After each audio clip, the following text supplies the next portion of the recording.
3, 2, 1, and welcome back to Chasin the Racin. And tonight we have sitting next to me, Christian Iddon. How the devil are you, sir? I'm very well, thank you. And opposite, our guest for this evening and the year's roundup, I can't believe it's the end of this season already, the man that proves the Scottish accent can be sexy, Duncan Vincent. How the devil are you, sir? I'm good, thanks. It's great to be here. I'm actually really nervous. I had to put that out there. I'm sitting in front of two guys who are pretty good at what they do here.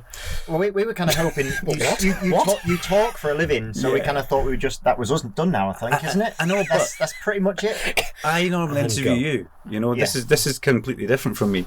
I'm very good at asking questions and letting you speak about yourself. And when I have to speak about myself or say something, I usually think I've spoke for too long and I need to stop speaking and I've said nothing meaningful. So.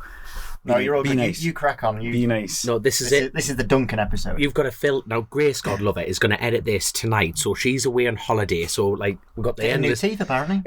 And you hear, like... Oh, mate, I tell you what, for all our listeners, if you were in the room 5 minutes ago, Grace Rouse nearly threw her first slap. It was going to be absolutely glorious. I did start winding her up. It got to be done. It's got to be done. But no, all I'm thinking about is just Grace's anger towards you now. No, it's all good. Tongue in cheek on this show, 100%.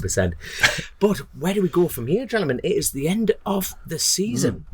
That is just absolutely bewildering. How quick is that gone? Well, is this... Hold on, correct me if this is right. Now, this is horrible to say this in the same breath.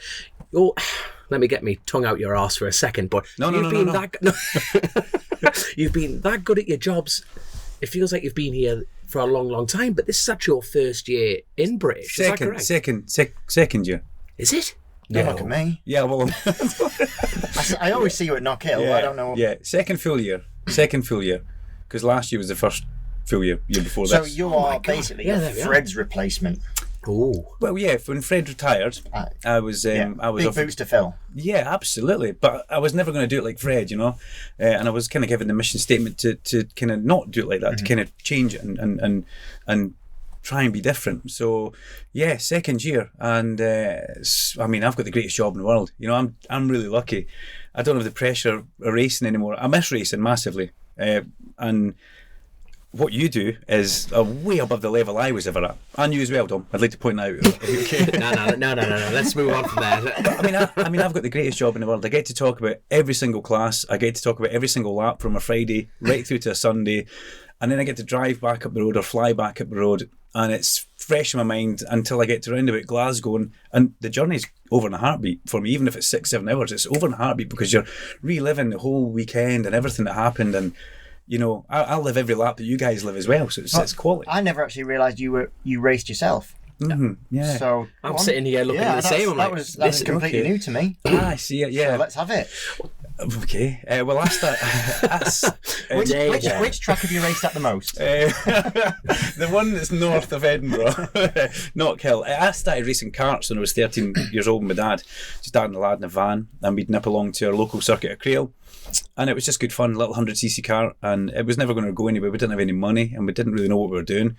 And I seized a lot of two-stroke engines when I used to try and lean the mixture off to go faster. And, you know, one of these things, you learn from your mistakes. Went car racing when I was 17 years old in Fiestas, through Fiesta racing, into Formula 4 racing. I've raced a Radical SR3 in Europe and all over the place. It's great fun. He's literally downplayed this from like leaning off two strokes with your dad to hold on, we're going into Europe now. Into Europe on Radicals. Yeah, you just make it sound like we should have done that, to be honest. You know, it's like, you know, but Christian Iddon's a British Superbike racer who's like way up there, and Dom Herbertson's a BMW F900 all the way down there, way up there as well. So, but I always had an interest in bike racing. And when my dad and myself were racing, he always asked me never to get involved in bikes. You know, he'd lost a lot of friends in bike racing. So, unfortunately, I lost my dad when I was 21 years old. Right. So, and I always had this itch that I needed to scratch. So I bought a little RVF 400. Which was my favourite motorbike ever, a little NC35. And I raced that in the Cooper Motorcycles, there's a plug for you, 400cc production class, which was a controlled tyre, wet and dry. And I did all right in that, actually. I got top 10, I got best rookie, best novice to the Kirkcaldy District Motorcycle Club, as it was back then. onto a 600, onto an R6, when everybody was riding the new Hondas with under-seat exhausts. And how long ago is this, sorry? Well, what we're talking 2000, and when I think I stopped racing bikes 2010, 2011. Right. Not long ago then. Yeah, so I mean, went through 600s onto Super Stock 1000 and did all right. Represented Scotland at the match races and a couple of years running, and yeah, just had good fun. I was never that good though, I was never that fast. I was stable, and I didn't throw it up the road too often. But when I did, it did. But you went from cars straight bikes. into bikes. But Yeah. did you have any did you ride bikes on the road, or did you have? No, I don't have a road license. No, I could ride a bike because I had motocross bikes. So you and literally just bikes. decided you're going to go from car racing into 100%. And how was that transition? Because it's quite a different concept. Well, it was okay, but the first thing I ever done was at Knockhill. It was a Neil Mackenzie track day school, and Bob Grant gave me a 400cc FZR 400 to ride around. My instructor was a guy called Ian Campbell, who was a British Supersport racer back in the day for V&M, and a good guy, Ian Campbell. And I remember sitting in the classroom thinking, what the hell am I doing? What happens if I can't do this? Had the briefing, out onto the track, and got to the first corner and thought, whoa, yeah, okay, that's fine, it leans that way, and I thought, I'm doing okay, and I thought I was giving it absolutely everything, which I wasn't. As we came through the chicane, and he looked over his shoulder and he gave me a thumbs up, and I thought, well, I'm miles away from where I need to be, but that was kind of toe in the water stuff, and just it went from there. And then I was still kind of race cars as well, so I kind of keep myself involved, but yeah, you didn't know that, did you? That's quite I cool. genuinely didn't You know that. No, I it's like cool. that. It's That's very cool. My God, that's... So did your dad, what's interesting? So did your dad race? No. Dad didn't race never at raced. all? No, never raced. No. So I must touch. So was it solely because your dad lost friends on motorcycles? Yeah, more or less. Yeah, he was. He grew up. Well, he never grew up, but he was involved with sidecar racers. Never grew up. Well, you know what I mean. I like that. He was involved with sidecar racers, and he was just around when things went wrong with certain people he knew and things like that. So he just asked me never to get involved in it, and. So, it was, and what did I do? I got involved. That's what I mean. Normally, bloody hell, 21's no family member should ever lose another family member. That's the way of life. But 21's a young age to lose your dad, mind. Yeah, it was hard, but it was obviously a very strong family around my sister, my mum, and various other people in the family, and bike racing was just. It's where I went from there on. I was wholly devoted to it, and I really enjoyed it.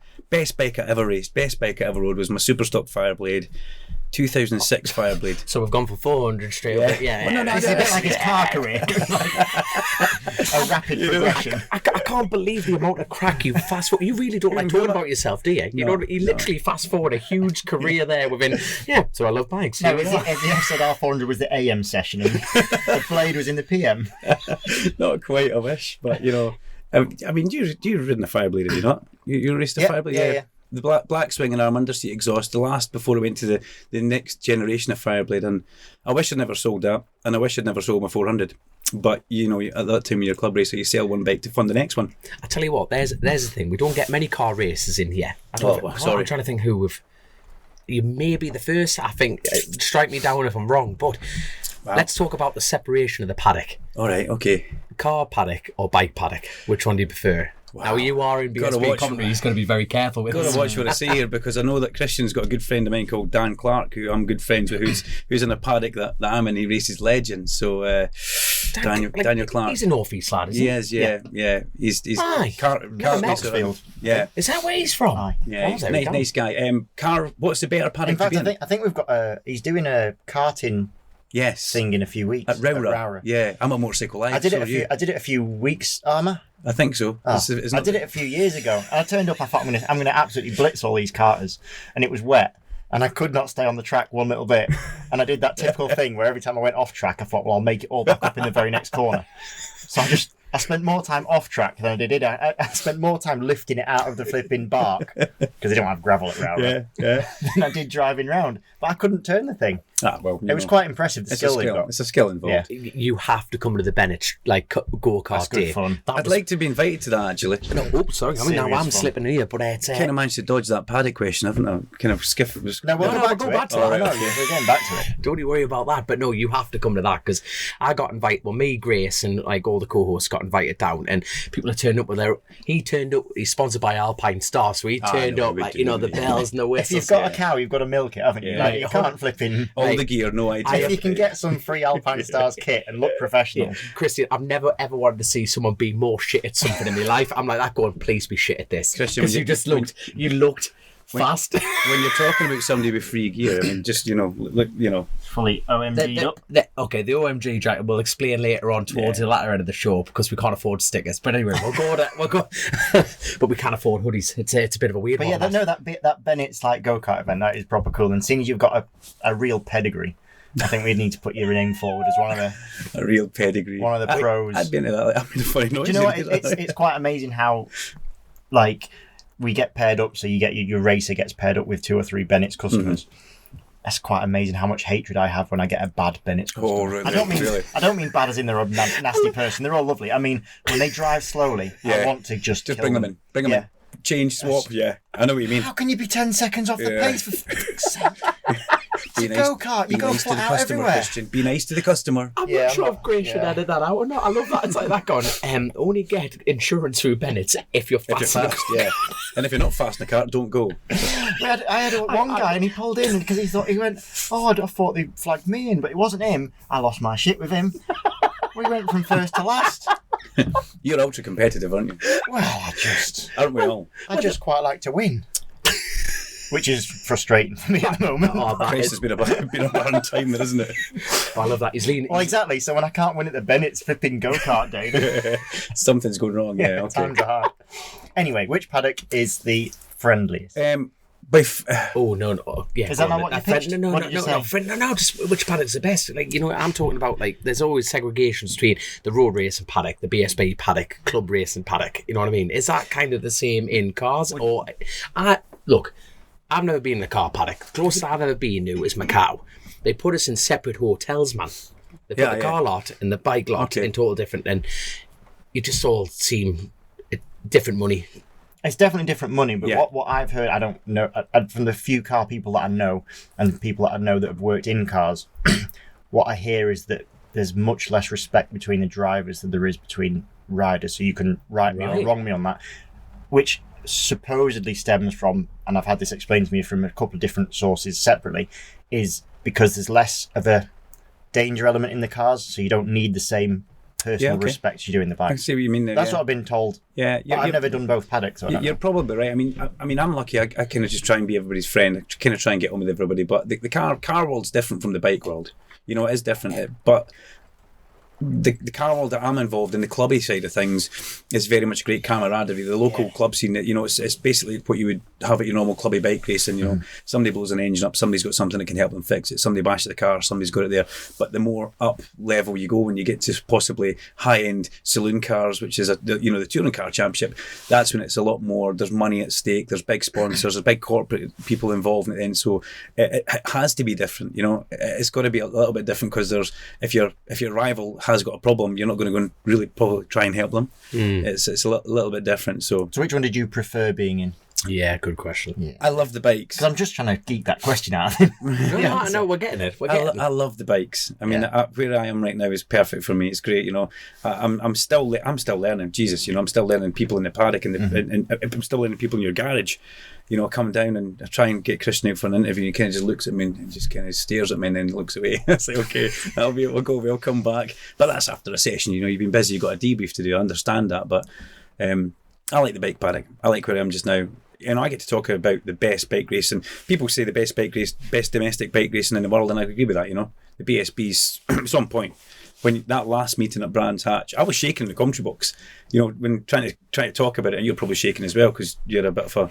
But we'll not talk about that. But I was like that last race. It was all about these 3 guys at the front, and they seem to just raise it. They seem to, for some reason, bring it and take it on there. And I'm getting to stand there and talk about that in front of the packed grandstands at the Brands Hatch and everybody else who's listening via the commentary for BSB Radio, presented by Kawasaki K Options. Not on this show, so. Oh, sorry. that won't make it to air. Right. Never even happened. That's gone. But I'm lucky, and also back to my little bit of racing that I've done. I think I'm lucky because I don't speak at it from just a commentator's point of view. I can speak at it like I have done it to not the level you guys have done it to. Yeah, but that's irrelevant, isn't it? I think. But I think if you've done it, you've done it. I totally agree. The level doesn't actually matter. I don't think. I completely agree. And the mad thing is, we're both sitting here equally as shocked, going, "You raced." Yeah. And that's nothing. But that's given me an added respect almost in a way because you do have that inside knowledge. Yeah, okay. Yeah, if you've raced, you've raced. Yeah. No matter what level. I miss it. God, I miss it. You know, I eventually stopped racing bikes. My wee boy Guy, who's now 15 and 6 foot tall, Guy was, so it'd be 10 years ago. I stopped racing bikes actually because Guy was 5 going on to 6. Right. So does the maths add up with that? Because I was never the greatest. Don't ask me. But so I stopped racing that. Yeah, and the last bike I raced was a 600 Kawasaki. So we went up from 1,000 and back to 600 Super Sport. And yeah, it's great. And it was just because you had a growing family. Yeah, growing family. But Guy knew what I did, and I didn't want Guy to get involved. And I really, I didn't want him to get involved in it. We bought a PW50 so I could teach him how to at least ride a bike. Bought it from Ian Bell, the great Ian Bell. Drove down, picked it up from Ian. It was a great day. Spent a bit of time with Ian, drove back up. Taught Guy how to ride a PW50, and he kind of got it out of his system quite early. He prefers football, golf, and going to the gym. The money sport. And I'll buy him as many pairs of football boots as he wants. If he wants to just do that, that's fine with me. And golf clubs. But that must be that's quite bizarre. No. Like, I'm saying that from our point of view. We're all race and stuff like that. But then your job is very much involved in this world. And he's just kind of weird out of that. It's interesting. And obviously, also, your dad had his reasonings for you not wanting to do bikes. Do you have? I suppose my reasons. What's your feeling? Yeah, I suppose my reasonings are the same as my dad's. To be honest. Yeah, fair. Right. We're all sitting here, and it's just. It's a difficult one to say because you never want somebody to stop doing something that they want to do, but he actively wasn't that bothered. So it was easier for you. Yeah, it wasn't a case of saying you're not doing that. It was a case of whoa. I must ask, in many, many, many, many moons from now, and you meet your dad on the other side. Sorry, He's going to punch me right in the nose, you know what I mean? I'm just I could just what did I tell you? Jesus wept, I can only imagine it. But I think he'd say, my God, you're actually quite fast. I'm quite surprised, Nah, we're getting it out of him now, Christian. You know what I mean? We're getting it out of him now. Yeah, I was actually pretty shit hot, you know what I mean? Well, you guys lapped my local circuit, not kill 40, tell me? I can't remember. Is it 46, 47? I can't remember. On a superbike. So 10 years. I mean that's uber fast. I was nowhere ever near that. Best I ever got down to on my super stock 1000 was like a mid-low 52-second lap, and I was delighted with that. It's a long time ago, but I mean you guys are like another league. You would probably do that in your BMW if you arrived in town now. Maybe. Did they do a reverse course direction still at Knockhill? I rode it the other day. What? What did you? I rode it at the. I was convinced that was clockwise though.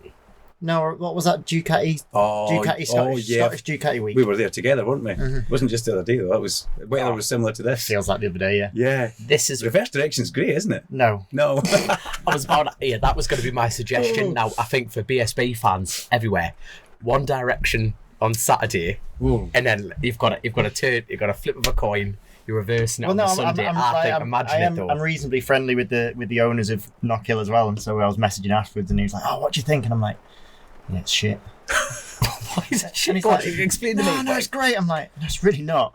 Well, go on. Then. It's just because you're used to going the other way. No, I think around the circuit. To be fair, 50% of it is really good. So turn 1 is fine. So turn 1 is the last corner. Jesus, so it's the hairpin. But it works quite well. It's just a bit of an off-camber sort of front-endy thing. That's fine. So that's okay. That's as good as it is the other way. And then imagine you go down the back straight that's not a straight, but then that's a long right kink. Yeah. So that's the main issue, because when you brake, I imagine at full speed, you'd brake hard on the right-hand side of the tyre. And if you got yourself caught out, you would take off and fly. And that's a horrendous corner for that left, which is car lube. I don't like. It's called Clark's. How's it got a new sponsor? Yeah, it's been Clark's since the 70s. They had a sponsor for 2 years. Yeah. When was that? About 10 years ago. So you do car lube backwards. Doesn't sound good, does it? But then you get to the chicane, and from chicane. The chicane's rubbish as well. So the chicane, you can't see the chicane. It's brilliant. So you have to set yourself up. You can't see where you're going, and then you sort of brake, same as the other direction, and then do a jump, but down a thing, and then it goes really good. So the what would be sector 1, but would then be the last sector, is actually mega. Oh, so we're gonna make it. going all the way up the hill, which you come down normally. That's really cool. Yeah, the last corner, which is the first corner, is quick. It's quick, isn't it? As you come with the top of Duffy. Yeah. And do you know what? It's really so. We did Scottish Ducati Week. Which is a bit like World Ducati Week, but substantially smaller. On a weekend. But it's run over 2 days. But it was cool, you know. There were some cool guys. Yeah, Foggy was there. Foggy. There was Carl Froch, the boxer was Charlie there. Borman was there. You were there. It was Ian Simpson, Ian McPherson, Scottish royalty when it comes to racing. I'm missing somebody out. I'm missing somebody out. Ruben's house was there. Oh yeah, I forgot about That's what I was going to tell you about. So Ruben's house was there. He was about to race the baggers, isn't he? He's going to race in May on the baggers. Yeah. Well, after this Scottish Ducati Week, he'd actually been in touch with my boss wanting to race Supersport because he's decided he's still got it and he's going to go race. And I do not doubt that he's still got it because I've never seen anyone do what he was doing. So we were there basically to try and take the punters round. Really, yeah. It was a track day infused with a experience, wasn't it? The whole thing. It was cool, really good event. They had loads of stuff going on. It was genuinely really good. They had like stunt shows and they had like all sorts of stuff that I can't remember, but it was really good. So so Zaus is supposed to be helping out the punters and stuff, right? I've never seen anyone cut people up so much in my life. So he was riding this Ducati Hyper Motard. He's never ridden the track before, and he has ridden that bike, but he's never ridden the track before. And he set off out of pit lane on cold tyres, and I'm like, where the fuck did he go? Anyway, so then he laps me about 4 laps later, and then I'm like trying to be nice to these customers that are having a really good day and everything. And I'm following Zaus, and I'm like, he's landing that guy up. The guy's like 300 metres away at the apex, and you can just see Zaus like lunging. But leg off and everything. So honestly, so he was on a Hyper Motard, I was on a V4S, so I definitely had the bike advantage, right? So finally got my eye in and started to be fast enough to ride around with him. And then, so I thought I'd do a bit of a sort of a play race with him for the people that were watching. So that was all good. We did a bit of a play race. Hold on. To our listeners, play a race. Yeah. He was up for it. He was competitive. This is how it started. So it did start like that. So then I was like, right, I'll do a play race. And that was good. And we sort of were passing each other and doing a bit of messing about. I had massively the bike advantage, so it was fairly easy for me. And then I came in, and one of the guys on the day was like, "Oh, he passed you going down there," and it really wound me up because this person didn't realise we were play racing. And I thought, "Fucking, I'm not having that." So the next turn one, watch. Yeah. So the next session, I did decide that. I thought I'm going to show him what I can do. Have him. So I caught him on a track day. So I caught him, and I was like, "Right, I'm not even going to mess about. I'm going to pass him and fuck off." Right. So I did, but Ruben, being as mental as Ruben clearly is, I'd only met him that day. He's a brilliant bloke, by the way. He's he's well connected. He's just mega mad as a box of frogs, but he's cool as. He still looks cool. So I went past him. I've got a bike that'll lap 5 seconds a lap quicker, regardless. He's decided he can jump on the back of us, but I've kept my head down. 3 corners later, a red flag comes out. He's lobbed it at the scenery. Yeah. And he come back in, but the greatest story ever of the bike went into limp homeward as he was in full lean. Yeah. Well, probably once it was sliding along the road. Where's my excuse book for that one? You're gonna get that one out, limp mode, full lean. He also had a customer falling out with him that day because he cut him up so bad at one of the corners. But that's exactly what he was doing. It was siding through people. It was meant to be a fun track. But then he wasn't even bothered. He come back with his bike full of grass and mud and flipping handlebars all bent, and then he starts chatting chicks up because that's just what he was doing. He's just like, he was on a mission that weekend on all sorts of things, wasn't he? Yeah, funny guy though. Yeah, funny guy. And you should have seen they had that motor trainer, and we're all having a shot of the simulator, and I thought, that's just quite cool. Ruben got on it and then completely decried the whole thing as rubbish and made the guy come in and reset up, recalibrate the braking because it didn't feel right on diving towards the corner. And it's like, oh my God, Ruben, it's a bit fun. And there's a big queue of people wanting to get on, and Ruben's hogging it, saying, no. You're fixing the bike. But that was Italian, wasn't it? Yeah. Sorry. I was invested anyway. Back to not kill reverse direction, I completely disagree with you, because I'm a lap record holder in the reverse direction. Thank you very much. Oh, yeah? Yeah, I am. I'm going to eat a biscuit to that. Bike or car? Car. I hold the Knockhill lap record, and it'll never ever get beaten because it was the Supersport lap record before the corner got changed. The hairpin? Yeah. Did you? Mm-hmm. No, we do. Was that on? Forever. Triumph. Supersport 675. Do you have a Knockhill lap record done? No, do I shine? Do you not? Do not have a lap. No, but you not have like the BMW. They've not been there. No. Wait, Oh, you didn't go, did you? Well, Richard Cooper would have got that, wouldn't he? Well, probably. But wouldn't he? Probably. Maybe. He's quite handy on a BMW. And everything else. Not everything else, exactly. But no, here's a So question. hang on. We've got a lap breaker to not kill. Mhm. And he doesn't. No. High five to that. Well, I had a biscuit to that beforehand. Yeah. There you go. I touched the biscuit though. Yeah, here's a question. Is Knockhill the only circuit on the BSB calendar that isn't MSV owned? Or is it MSV owned? Now, yes, because Silverstone is Thruxton. gone. Thruxton as well. Oh, Thruxton's Bark. Yeah. Which Bark run 200 So cars. there's literally only Thruxton and Knockhill now. Thruxton, Right. Knockhill, yeah. Oh, there Because we are. Silverstone's been binned. Yeah. Which is cool to go to Spain next year, you know? We'll get on to that after. Okay, So, yeah. how did you go from, because I do want to know, how did the commentary bit thing start? Commentary thing started at Knockhill, as everything has for me, because it was a circuit in Scotland. When I was between race cars because one had been smashed to bits and it couldn't get built in time for the next one. And it was a meeting like this outside. I don't know if you can Yeah, hear the they'll rain be here. able to hear It's a that, bit yeah. wet, and I was doing something like that was called club cover, which I would go and build tyre walls if somebody crashed and the marshal needed a hand. But Gillian Shedden, who was Butcher back then, who's now the managing director, she was on commentary with Gary Stagg, who got me involved in the whole thing. Did Gary? He's a great guy, and I could touch on him in a minute. But Gillian needed to go away at lunchtime, so she saw me in the pit lane and said, "Do you fancy doing the pit lane and post race interviews for the commentary?" And I was like, "Ooh," like everybody goes, "Ooh, maybe not." And she goes, "You'll be fine. It's not difficult." And I thought, well, yeah, okay, cool. Let's give it a shot. And that was it. And I never looked back since. And I've loved it ever since. And Gary Stagg, the commentary tower is actually called the Gary Stagg Commentary Tower, not Kill, because Gary, who set up a great radio station, the first commentary broadcast radio station at any circuit anywhere in the UK, and it was broadcast on 1602 medium wave at the time. He got me involved in it.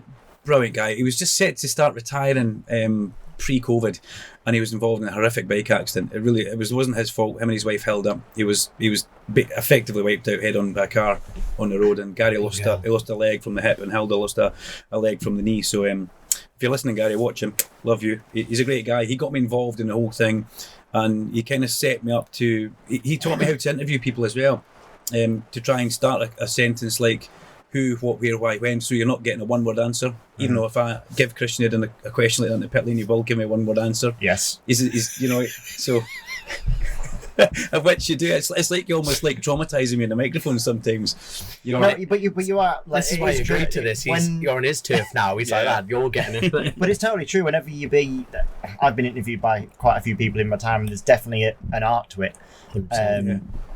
And there's those that know how to ask an open-ended question rather than a closed one. Yeah. And there is definitely a real art to it. I try my hardest with you. You make it hard for me sometimes, Do but I? I know you enjoy it because you've got that face on when you do it, that smile. He's very good at telling you loads but saying nothing, or he doesn't give a lot away, and he's very, very cunning and clever at that. He'd be a hell of a poker player if he didn't race bikes. Yeah. I think, you know what I think the best. I've got a theory on poker. Well, surely the whole theory of poker is you poker face it, right? Yeah. So you bluff. Mm-hmm. So surely the best way is if you've got no idea what you've got. If you don't know how to play poker, you're the best bluffer ever, Yeah. aren't you? We played poker on Do holiday. you know what I mean? You would be shit at poker. Because you're like, I don't know what I've got. I'll raise you. Of course I will. I don't know how to play poker, right? Did I win? Everyone would be playing it going, he's going to raise. Yeah, but I don't know how to play poker. And we went to Palma directly after BSB Brands. Me, Angela, Guy, and Lola, and they had in the hotel that we stayed at. They had like a casino night, and it was full of Germans. It was basically a German hotel, and I don't know how to play poker. My son kind of knows how to play poker, and Lola had no idea, neither did Angela. So myself and Angela stand with the kids, and the kids are doing okay getting this poker, and then it buggered off to play something else. So me and Angela like, fancy having a shot. So we sit down, and the guy deals out a couple of cards. I'm looking, giving it. No idea what that means. And then he puts some cards down in front of him, and he starts looking and doing stuff, and he goes around the table asking people if they want to put money in or chip in. And I've got no idea what to do. So the guy next to me put in 3 chips, so I put in 3 chips. And then they come around again, he put 3 chips in, so I put another 3 chips. And Angela taps me and goes, "Do you know what you're doing?" Bearing in mind, it's not real money. Okay, it's just money you get given. But absolutely no idea what I was doing, and I ended up winning. Because answers my because theory. no idea, just keep putting the money in, and then the guy and poker face, you have no idea what you've got. he folded, and then he threw his cards in, and I gave my cards to the dealer, and the dealer laughed and put them under the pile and didn't show anybody else. So I thought, well, that's quite good. We took this fake money and we went and got a drink. Simple as that. But I don't know how to play poker, and I think it's a weird game. It's a silly game, but my son is pretty damn good at it, which is annoying. And I don't know how we learned to play poker at 15. I learned at sixth form because that's basically all we did. That's school, isn't it? Yeah. Yeah. I don't know. They've got different names for them probably now, haven't they? Yeah, in Scotland, I don't know what sixth form is. It's the one after school. Oh, right, university. No, there's a bit in between. It's the one after school. Well, it's the bit between I've finished school and then I'm not quite ready for the next bit. Right. There's like an interim bit. The pub. That's what we have, the pub. So. Oh my God, that is brilliant. Tell you what, we were briefly having it, like waiting for Christian to turn up. And we were talking about your educational past, how you didn't attend university, and now this is a brilliant way of doing it. Yeah. Would you like to explain your university years? My sister went to university and I went and got a job. I wish I'd gone to university, but then I ended up living the student life through my sister, but I had bags of cash and all her friends. So I was like the man about town in Dundee. It was brilliant. O'Neill's and Mardi Gras, and then chips and cheese. And then wherever else after that, but it was fun. It was good times. That sounds like a proper sign-off for like a show, doesn't it? And everything else after that. It was fun. It was the way to do it, though. You know, everybody else in Dundee at that time, the students had no money, and I was going up like working with like some money. Let's go. What were you doing then? We talked about your racing career. I was working at Knockhill then, yeah. What, like from school, 16? Well, I started working at Knockhill when I was 17 years old, right? And kind of. I've hung around ever since. I'm sorry. No, what were you doing at that? Oh, wow. I was doing bins and bogs, you know. Really? Emptying the bins, tidying toilets and stuff like that. And then moved into strapping people in for race experiences. And then I started instructing when I would be 18 years old. Right. Instructing people in the circuit. I've done that for maybe 10, 15 years.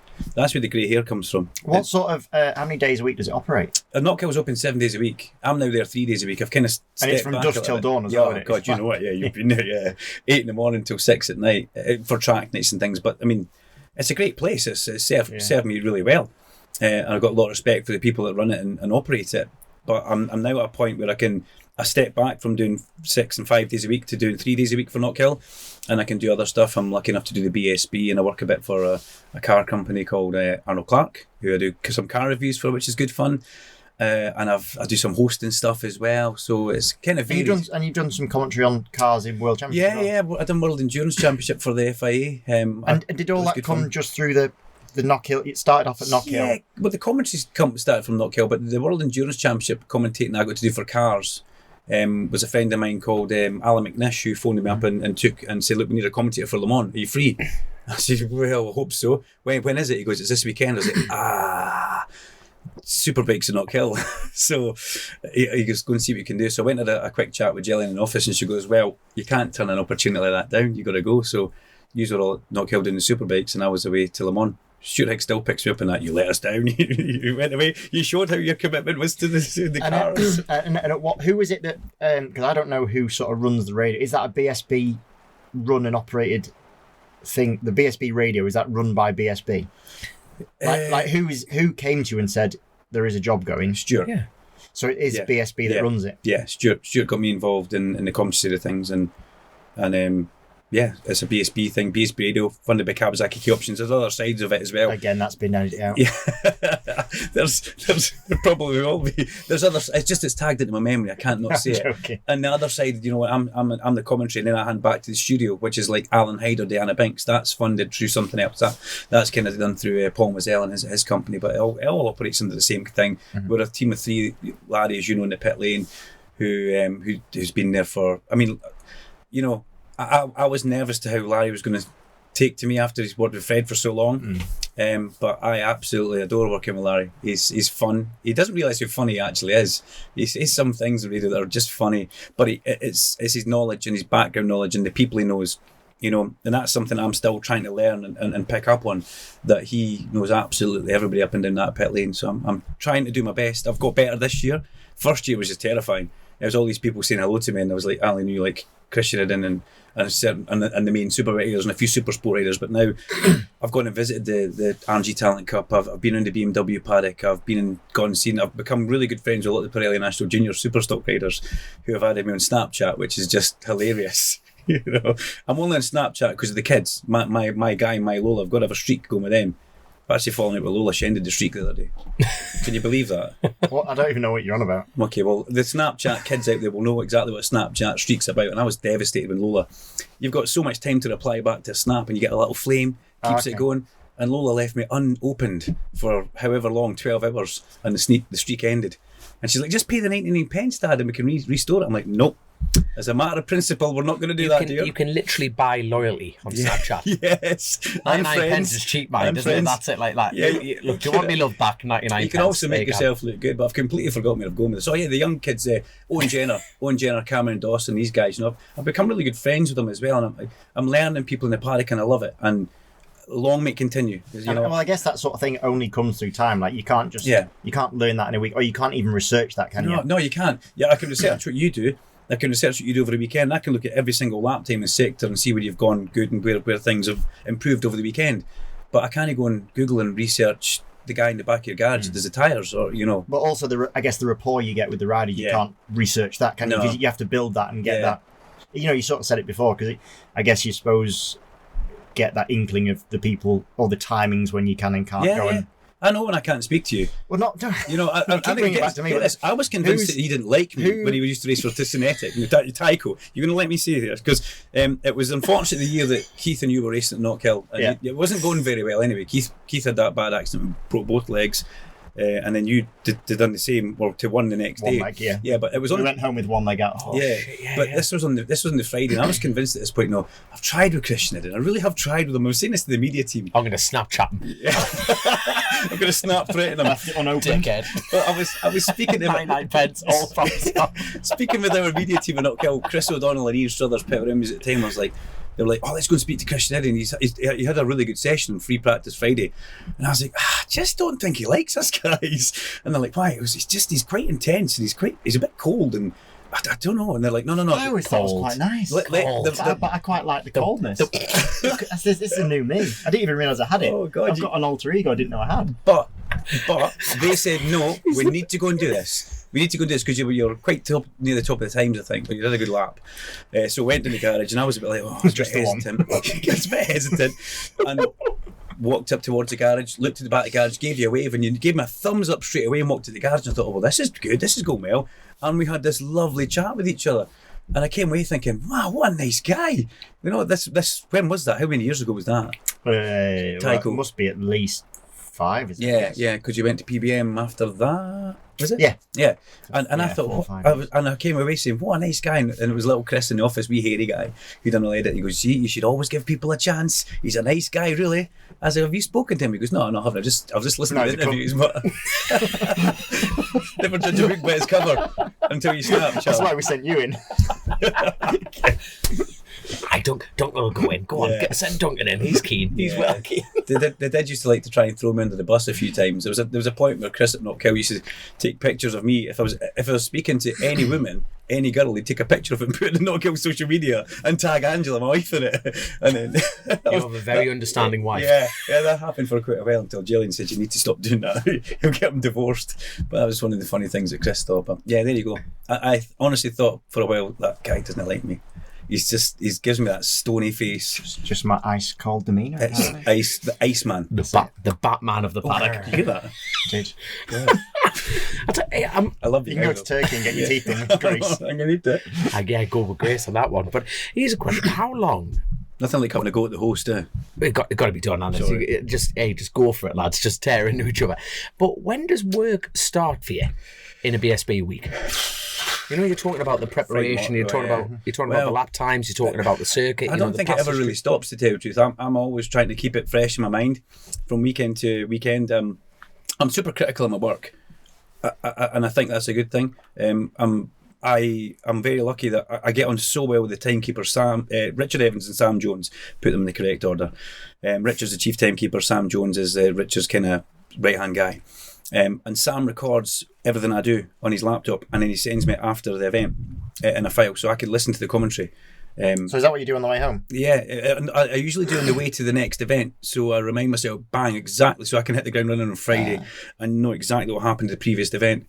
And I'm always like, oh, I didn't see that, did I? How much footage is that? How much audio file is that? That's 7 hours on a Friday. It can be up to 8 hours or 9 hours on a Friday, and it's whatever it is Saturday and whatever it's Sunday. It's a lot of That is stuff. a lot of The audio. joys of living in Scotland. It's a lot of stuff. Yeah. Sometimes. Every drive is long enough. Yeah. I mean, Alton Park's my other local circuit, you know. But I do listen to it, and I'm critical. What happens of when you go and work at Knockhill? Do you have to just sit in the car until it's finished? Yeah, just sit there all day. But I don't listen to it, Knockhill. I'm not a complete weirdo, you know. I don't want you to think I am, but I sometimes even put Eurosport on and mute Eurosport and put my voice over Eurosport to see if it makes sense what I'm saying. Because a lot of the stuff That is actually that's a good idea. a lot of what I do is I watch. Brands Hatch, for instance, I watch you coming into Clearways through Clark Curve, past me down Paddock Hill Bend, up towards Jude's. I watch you come down to Graham Hill Bend. I watch you go along Cooper through Surtees, disappear. Then I look at the television screen. So I just want to make sure what I'm seeing with my eyes. It could be so much easier if I watch the telly. I'd probably see a little bit more, but I like to actually watch it and rather than just watch the television screen. And then the bits I can't see, I'll watch the television screen then. But if you're in front of me, I want to watch it and I want to see it, because you see other things as well. The television kind of narrows it down and it'll maybe focus on just Christian Iddon as he dives up the inside Leon Haslam. But what the camera doesn't see is me noticing that just behind you, Lee Jackson's had a massive moment going in towards. You know, I can see that as it happens and unfolds. So I take it certain tracks are a lot easier for Brands must be one of the Brands is easiest mega. ones. Brands or and Knockhill. Knockhill must be Knockhill's mega. amazing, yeah. And then you get Alton Park, where I see you braking for turn one, and then you're round turn one, and I lose you for a building, and then you accelerate away, and you're gone. Yeah. So it's kind of all TV based, but yeah, I do watch the Eurosport TV with my voice over it. Sorry, Steve. I love what you do, but it's Don't you good think he fun. looks like Paul Potts off of X Factor? He loves it when I tell I him. don't know Paul Potts. I don't watch X Factor. I don't watch that. That's from a long time ago. He's too busy either listening to himself Grace, or watching please Eurosport. put up a comparison now of Steve Day and Paul Potts. Potts. Even I'll watch that, Steve, man. I hope you listen to this because he loves it. I know who Paper Potts is. I actually call him Paul. He loves it. Yeah, no. He will get it. I'm not going to fall out with the guy. We're talking the cold man Batman of the paddock. You know, he'll get away with it. You know, Paul all right, mate. All right, don't hit me, Christian. Get a wee Iceman stick on your helmet next year. I did have an Iceman helmet done once. Where did lightning come from? Oh, just from Lightning McQueen. Off Cars. Yeah. So where did that come from then? Well, Disney did it. I know that, but so how did you pick up the nickname? Could someone put the heating on? It's got cold in here. Oh, yeah. I'm joking with you, man. I'm joking. Don't put the heating on. Just because. I was Can I being take my sorry. jacket off? You can do what you want. Sorry. Just because. I just love the film. All right. I thought it was because you were fast, or And well, I'm gonna have to go. I'm gonna have to go back on it now. But I always thought because like Lightning McQueen's just a nice guy that likes racing. So I thought it's a bit like me. feel the speed. I am speed. I am speed. I am speed. And you got the lightning leathers for your test leathers as well, haven't you? Yeah. Cool. I'll tell you what, while we're on the subject of Christian Iddon, did you call your son Toby because it was Turbo? Just did you have your beautiful child in front of you and went, what's going to be a fast nickname? Like, you know what I mean? Like, you know what I mean? We could Nicola looking at you going, no. He's only just past one, and we literally just call him Turbo now. I know Turbo, and I'm just going. He's blatantly named his child. We should have just called him Turbo. Is he going to be a racer? Imagine that in school. What's his name? Turbo. Genuinely don't know. Yeah. Like, honestly, because obviously we spoke about it and having like your kid, and you weren't so keen on having him racing. Yeah. I'll give him the opportunity. Yeah. Yeah. But yeah, I won't push him. See, I put Guy in You're cars. calling him Turbo. Yeah. Yeah. Turbo, If you have a daughter, she could be Wastegate. you'd better like this. It'd be fun. Your wife's lovely, by the way. She sends me messages if I'm commentating on Friday via Instagram about how you're getting on, and thanks for mentioning us and stuff like that, Nicholas. Because there was a few that she wasn't at. You were flying solo, the long ones. Yeah. So she'd tune in via the TSL and the radio. So I always make sure to give Toby a big up Tobes. Yeah. Turbo to punch my earphones there. Sorry. No, she does. She loves listening because I guess everyone that's. I guess it's not just for those at the race side, is it? I know I've got a few mates that I know listen to the BSB radio at work, and they just have it on, and while they're away working, we have a lot of people listening. I mean, Dave Sellers has listened from Equatorial Guinea. We've had people in Mexico. We have people in California, Australia. Tom Taparsi's family listening. There's people all over the world. You're global, you know. Proper cool. We have 4 listeners to this show from Russia. Wow. Does that mean? Do you know Russian? No, I can barely speak English, man. Never mind. I just know Russian. da. What does that mean? Yes. Yes. Simple as Da. that. Smirnov. Da. Yeah. So I don't know.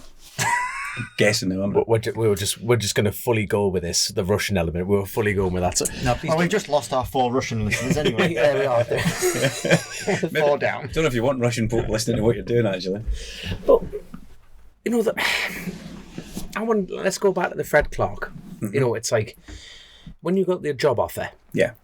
That is how intimidating was that?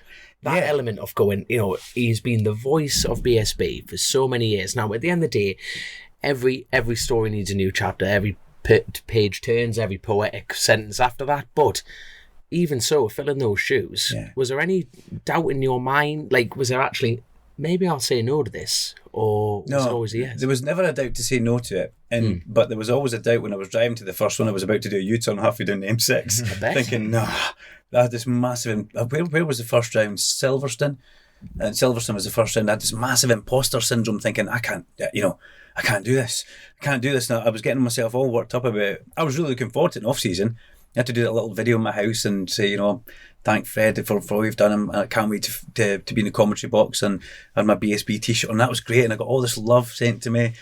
And then everything came crashing down as I was driving towards the first one, thinking, oh man, you can't do this. What happens if you can't? What happens if you can't do it? That's the biggest thing. And I got there.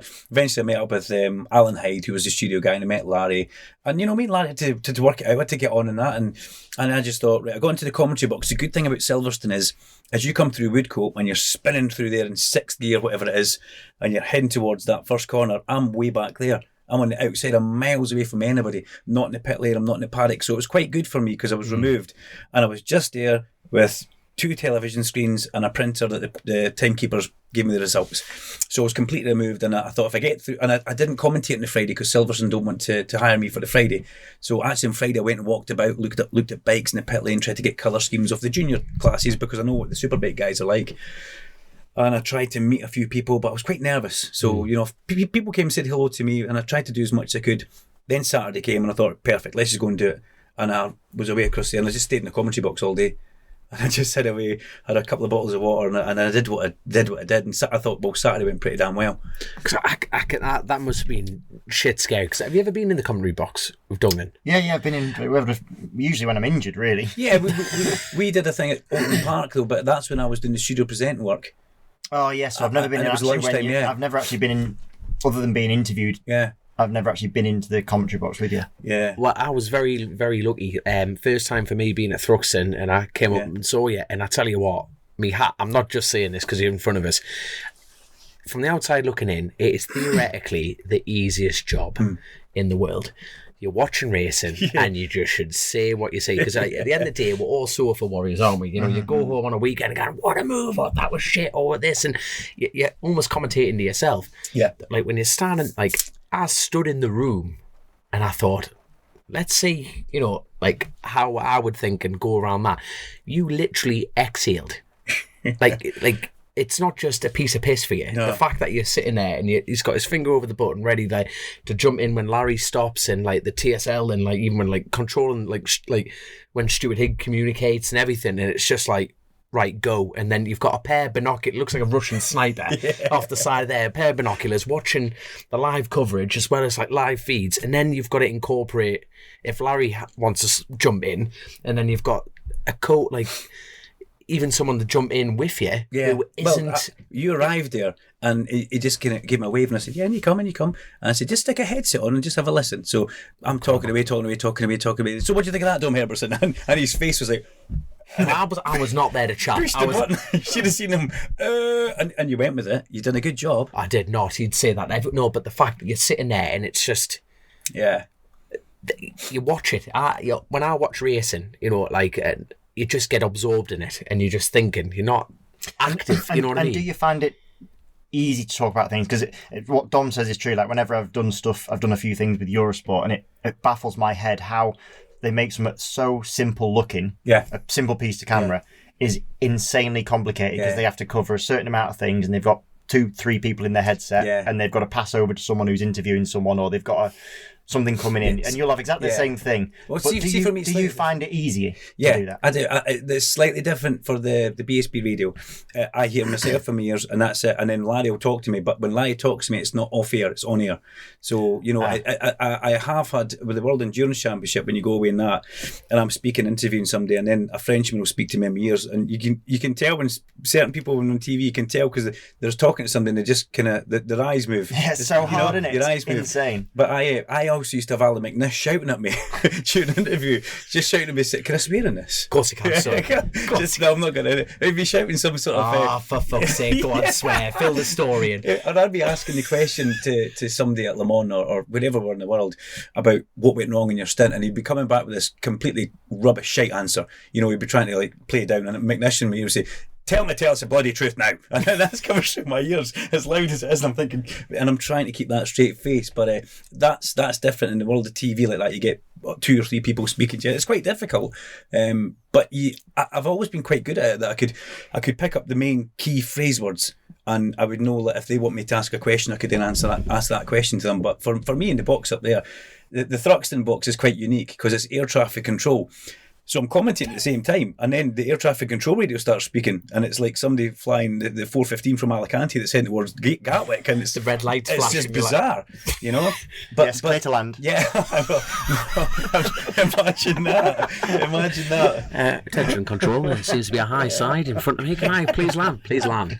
But it's also the base. Thruxton's the base for the air ambulance, so it takes off, and it takes off quite 2 or 3 times through the weekend, and unfortunately when that takes off, somebody's needing help, which we never like to see. But I also like Thruxton because I've got my Stalker binoculars, which got an upgrade mid-season to a better pair, so I can look all the way down to Church, and I can see you guys spinning through Church. But I spoke to the circuit manager, Pat Blake, and he needs to cut a tree down for me because you spin out of Church and then go behind a tree. If only we knew a guy that could cut a tree down and not injure himself. That'd be great, wouldn't it? Do we know anyone, Dom?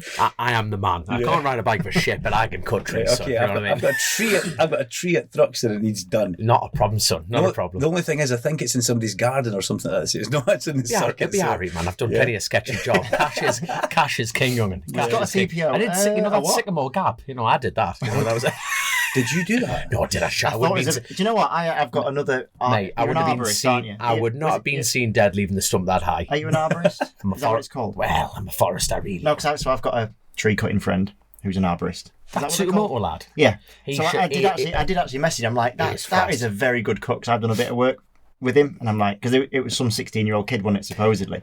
I'm like, there's no way someone who doesn't know what they're doing can do that. That was a very good cut. I was speaking to, was it John Hebson from PBM? Mm-hmm. You know John?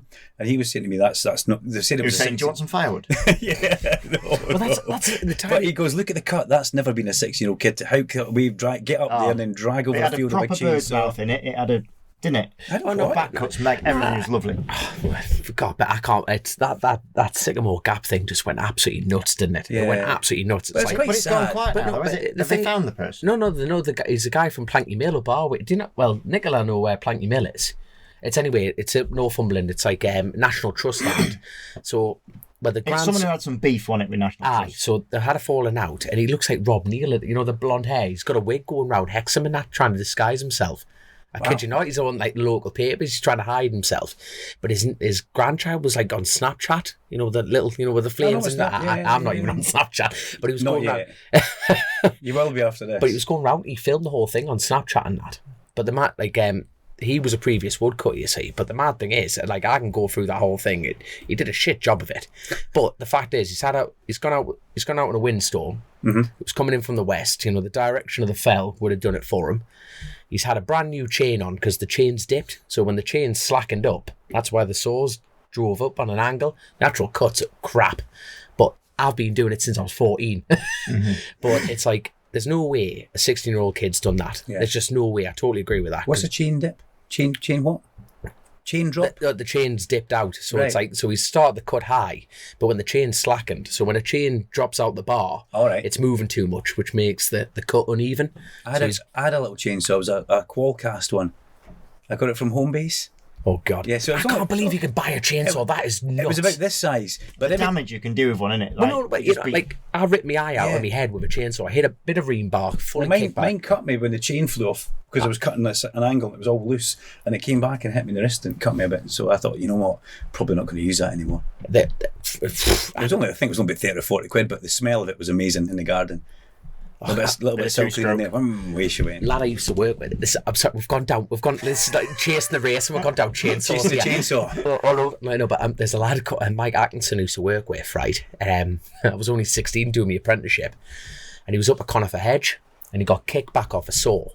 Right, and it just mowed into his head. The saw absolutely mowed into his head. Now, bearing in mind, Mike had a nose on him. He could have smoked a cigar in the shower.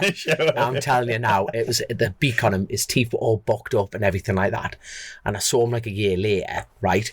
Brand new nose. All right. Brand new rack of teeth. Little hair, it was tiny little scar down there. You should see his missus.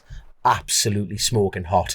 Well, we have gone off topic. No, we have not smoking. Absolutely, no, I'm telling you now, smoking hot, and we're like that going because we had like the Christmas do and all the lads brought their misses and that, and we're like, where did you find her? He goes, Dom, the best thing I ever did was cut me face off. It's a bit extreme. No, honestly, he had he had a face like a welder's bench, and the NHS have just rebuilt him a brand new face. He's a good-looking fella. Like, I don't know what they've done with me. Is it? No, not a chance. No, but I'm telling you now, it's like talk about chainsaw accidents. It's I could sit. We could do a different show on this, but anyway, we're here to talk about motorcycles. Yes, Duncan so Vincent. one of the big reasons we've got you on, Duncan, is your insane knowledge of BSB. So we're going to have a bit of a BSB roundup, huh? Right. Okay. So you started on it before. You know that pressure situation that he controls back at BSB. It's gone out the window there. No, you can't remember last week. Remember like that last round, the crowd was insane. Mm-hmm. Yeah. We've had the closest finish in BSB history in points. I know we've had a closer finish in time, but it was touch and go between that as well. Yeah. What do you reckon? Well, it was a bit of a blur, wasn't it? For me, it started at Oulton Park, building up towards it. I think we all knew it was going to come to a head somewhere along the line. Donington was just the firecracker or the hand grenade thrown into the garage, which probably was one of these things. It's worst case scenario for PBM, all that damage. Glenn Irwin scores absolutely no points at a round and goes away with no points. Tommy scrapes a few points. There was a questionable tyre decision for both guys in that Donington Park round, and then we went to Brands Hatch. Now, I went to Brands Hatch, and I'm friends with both of them. I try and be as friendly as we can with everybody, but I look back at the previous result from the previous visit to Brands Hatch, and even though Tommy had that slight points advantage, I thought the ball was in his court. Obviously, he was a championship leader going in there, and his previous time at Brands Hatch was pretty sensational. You know, he didn't have a good wet one, because he had a visor steam up, which he had again at Donington, which I was surprised at that. But the other two races at Brands Hatch in July, he was untouchable. And I think he did what he needed to do going in there. Glenn couldn't have done anything more. Glenn was sensational. Glenn was, and he was clever with it as well. You know, he tried to. He wasn't dirty. He was trying to be tactical to take Tommy wide at Druids, and he tried to do it at Stirling Surtees as well, which I thought was quite good. It was, that's allowed. He didn't do anything like wave a Rossi leg or anything at him. But the big thing for them was Kyle Ryde. Kyle. I think Kyle tried a few times going in towards Stirling's, and he looked so good in there. I don't know if you've watched it back, but I think if Kyle could have had more of a chance of actually winning that, if he'd have been in the situation where they're all kind of closer on points. But I think Kyle was really respectful of those two guys. He could have gone up there instead of Christian. He could have done something, but what would he have gained out of that? Absolutely nothing. And it would have. You could go up and say to Tommy, so did I say Christian, didn't I? Yeah, that's all right. Yeah, so I'm looking at it. He could have gone up there and said to Tommy, but what would Kyle have gained of that? Nothing. He was going to be third in the championship anyway. In the way it goes, I think he was very respectful. He could have turned himself into a big pantomime villain there. He could have. Very easily. Do I always found that really quite a difficult one, because it's how much extra should you give any extra leeway to championship competitors? So going into the last race. Yes, Kyle was in with a shout still, because if the other two didn't finish, then I think he could have still won it. Yeah, he's 30 points behind going into the last race. So if they didn't score, he could have won the championship, because obviously we had 35 points. But say it wasn't Kyle, say it was someone else. I always find that really quite a difficult one. I personally think you're better off being racing as you always were. I don't think Kyle. I think he was fast, and the legs, the stressometer as I call it, was there because both legs were flapping. Jesus God, I don't know how he does that. He has a very odd style, doesn't he? He's only adopted that this year, though. Yes, looking at the history of it, he's only just started doing this double leg down. I call it his stressometer when Kyle's really trying because he starts flapping with his legs, and I always used to grip the legs a lot on the tank and things like that, and I think it's amazing what he does. But he needed the two guys not to finish for him to win the championship, but he held me. I'm saying he held back. Maybe he didn't hold back because Christian was not Christian. Bloody hell! I'm looking at you again. Tommy was smart. Tommy was smart going in towards Stirlings. He would just position himself in the middle of the road and then bring it back on the braking. So if Kyle was going to go up inside, he was going to end up running out of road. I think. And the amount of times that the championship changed hands in that last race was 9 insane. times, was it? And even, going into the last lap, Tommy was not going to be champion. Yeah, because he was behind Kyle. And it was a big move from Tommy. It was a very big move, and he held the line just. Yeah. He had the back end was going. Fair play to all the riders, but you've got to say hats off to Tommy for finishing the job. Yeah. Any championship, there's always a winner and a loser. Yeah. And it's almost a shame, isn't it? And those two had such a big Donington. Yeah. Beforehand. And it was always going to be a big one for the team. You know what I liked carrying on. You know what I liked about it after Tommy comes down, he goes through all that with the glitter and standing up and revving the bike and the burnout. And I'm looking at the side of the commentary box and I can see Glenn down there and he's cuddling his brother and Laura, his partner's down there. He's high five now, buddy. And I kind of saw that happening out there with the big celebration, and I saw Glenn do the big, and he walked. And he went on the track and he went up and he gave Tommy a big hug. And I thought that's really good. And when he went on the track, the crowd went wild. And when they had a big hug, the place erupted. And I thought that was really good because all that had gone before it, all that had been done. I mean, you've got to be like that. You've got to be at loggerheads with the guy in the championship fight, but you can't be a friend with him. You're not going to take him out to dinner at Frankie and Benny's and have a nice time. You want posh. To, well, wherever you want to go then. But you can't be. But then once it's finished, once it's all gone, Glenn showed the type of guy he is. He went on the track there. And he congratulated Tommy, which I thought was really good, really good, really respectful. But Jesus Christ, what a race meeting! I did that big, right? Okay, and Larry Carter's doing his big blah blah blah blah blah, and up to Duncan Vincent to call the race. And before that, I done the big. Here we go. Push the button on it and let's talk about it. And I held my hand up a few times. And I have to say I was like that during the race because it's it's so cool. It is to be involved in it, to watch you guys doing it. By the way, I never actually spoke to you after. Were you okay? Because you had a big high side on Sunday race one. No, Sunday race one. Yeah. So I had an absolute stonker of a high side. I haven't watched any of it back yet. Did you bring it? You brought out the safety car, didn't you? Yeah. I mean, to be fair, and then did Jason fall off because of your safety car? Did Jason fall off first race? Yeah, he fell off. I mean, it wasn't my fault. No. Your fault. Yeah, so I think Jason. Obviously, it was cold. It turned super wintry, didn't it, for that meeting? We'd had a really warm couple of weeks actually before it, and we went there and it was bitterly cold. And I think Jason just fell foul of that first lap, left hand side of the tyre after the safety car. Your one looked sore. Your one looked right. I've never been that sore without being broken. Oh really? Yeah. Wait, where was the crash? I haven't seen it. It crashed out of Druids. Yeah. Hold on, turn 1, 2. Ooh, yeah. Ooh. But it was kind of a Frank O'Bourne had one there as well. Was it like he had one a bit earlier on. Nothing was on the exit on yours. Well, it felt big. Well, if you're saying it's your job to say that. Franco had his just after Apex. He had his picking up. Mine, to be fair, mine started at the Apex. So we'd run. Just held it. It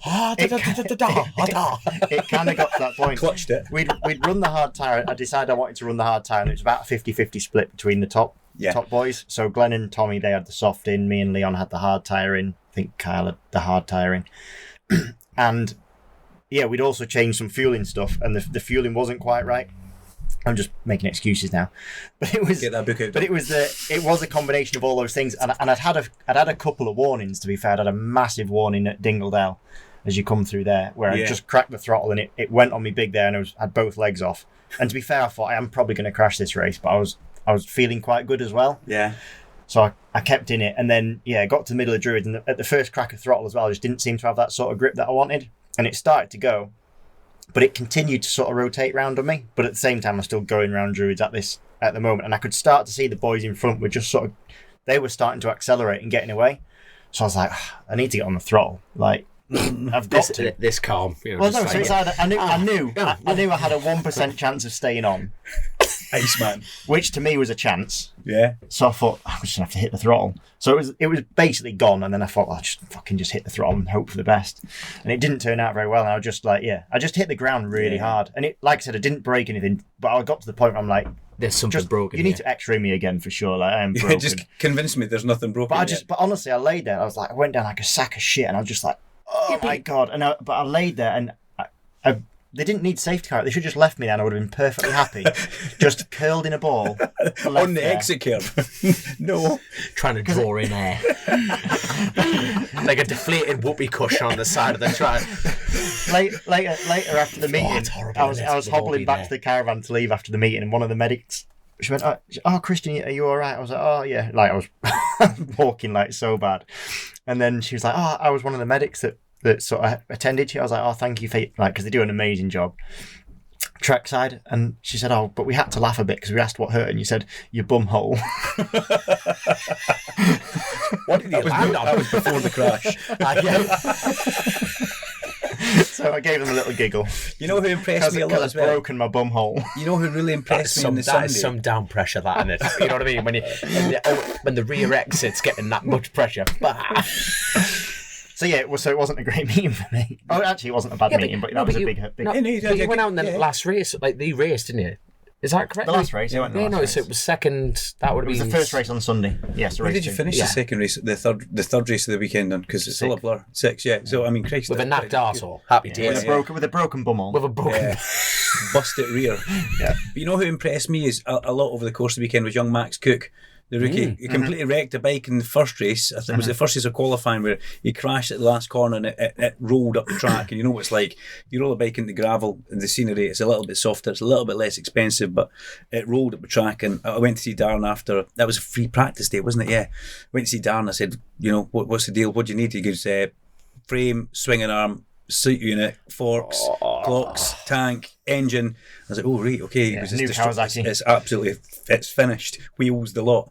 But then next day, I actually called it wrong a few times. I actually called it as Lee Jackson a few times. It was all going on. Yeah, actually, and it was I watched the race Max. back, and Max was just off the yeah. back of me, and then Yeah. he sort of dropped off a bit later on. But I think that just comes with experience over time. Like he's showing the speed. Because this is one of the big questions really I wanted to ask you. Obviously, I see the people that I race against, and actually, when you're racing, you don't get to see many of the other classes. Yeah. So, okay, not just in Superbike, but who do you see that's sort of making a name for themselves or starting to show progression, or are the people that we're maybe not able to see? Because, like I said, it's so hard when you're racing. Yeah. Like for me, I don't get to see any other classes. Well, you'll know about your teammate. You know, I think your teammate's a star. And I think Ben actually come back into that super sport side of things.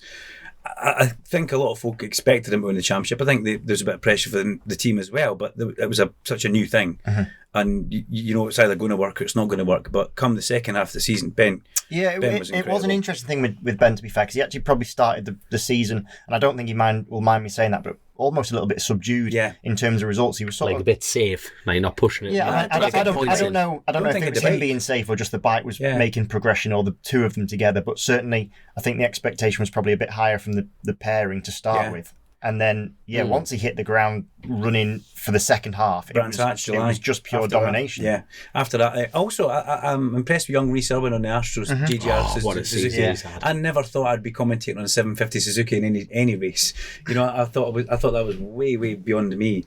You know, because it's such an old bike. But I think that he got a world championship point at the World Super Sport round as well, 15th place, I think. And such a nice guy, had so much kind of bad luck towards the end of the year, silly things. An exhaust bracket broke at Alton Park.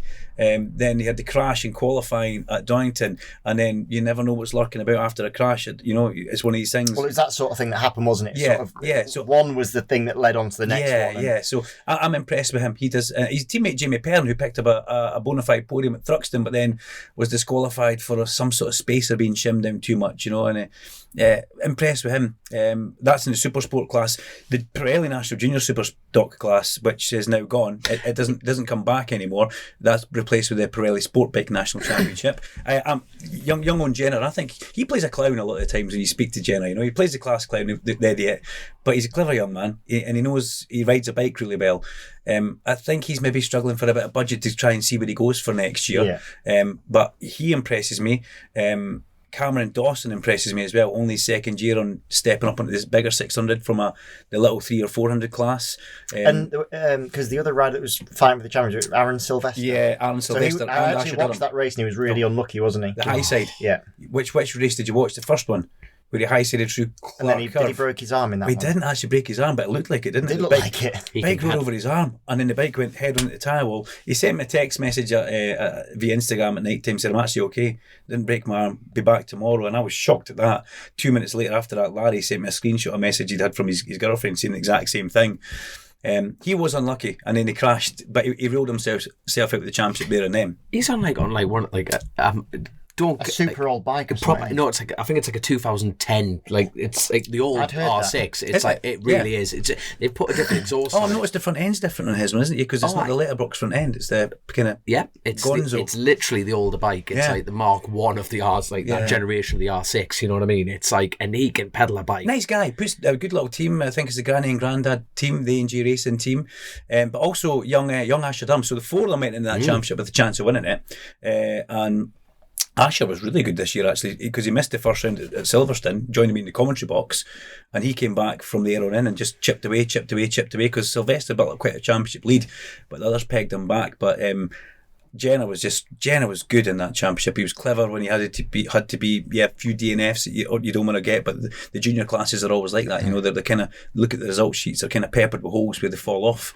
But he came in there with a 17-point championship lead. He knew what he had to do. And he extended that on the Saturday when his rivals around him had a disaster. So all they had to do was finish whatever place it was on Sunday. But he knew that Cameron Dawson was a couple of places in front. So he walked away with his first championship. And but Larry says it as well. You know, he's got the mullet. He's got this half moustache going on one side because it doesn't grow on the other side. He does like kind of play the clown, but he's quite a thinking little rider. He impresses me. If he can go further, it'll be great to see. Where does he go? I don't know. It's all about money at the end of the day. But making that next jump, as you know, is a difficult thing because I look at James McManus for that. I think James McManus is a real good little talent. He won the Hell Performance Junior Super Sport Championship the year before and then didn't go through the Junior Super Stock, went straight to Super Sport with his brother in that team. Now, that's a big jump. And also, James and Eugene had to develop that new Triumph 765 and a completely new team, new sponsor and that. And, you know, James found it hard, but James still scored some really good points when he was out. When he was getting points, he was getting finishes. But you know, I think James McManus is a real talent. But we didn't see too much of it this year. Hopefully next year, he's had a year on the bike. He's had a year in that class. He's racing with different riders, and we will see James kind of show what he's very much capable of. Because I think he is.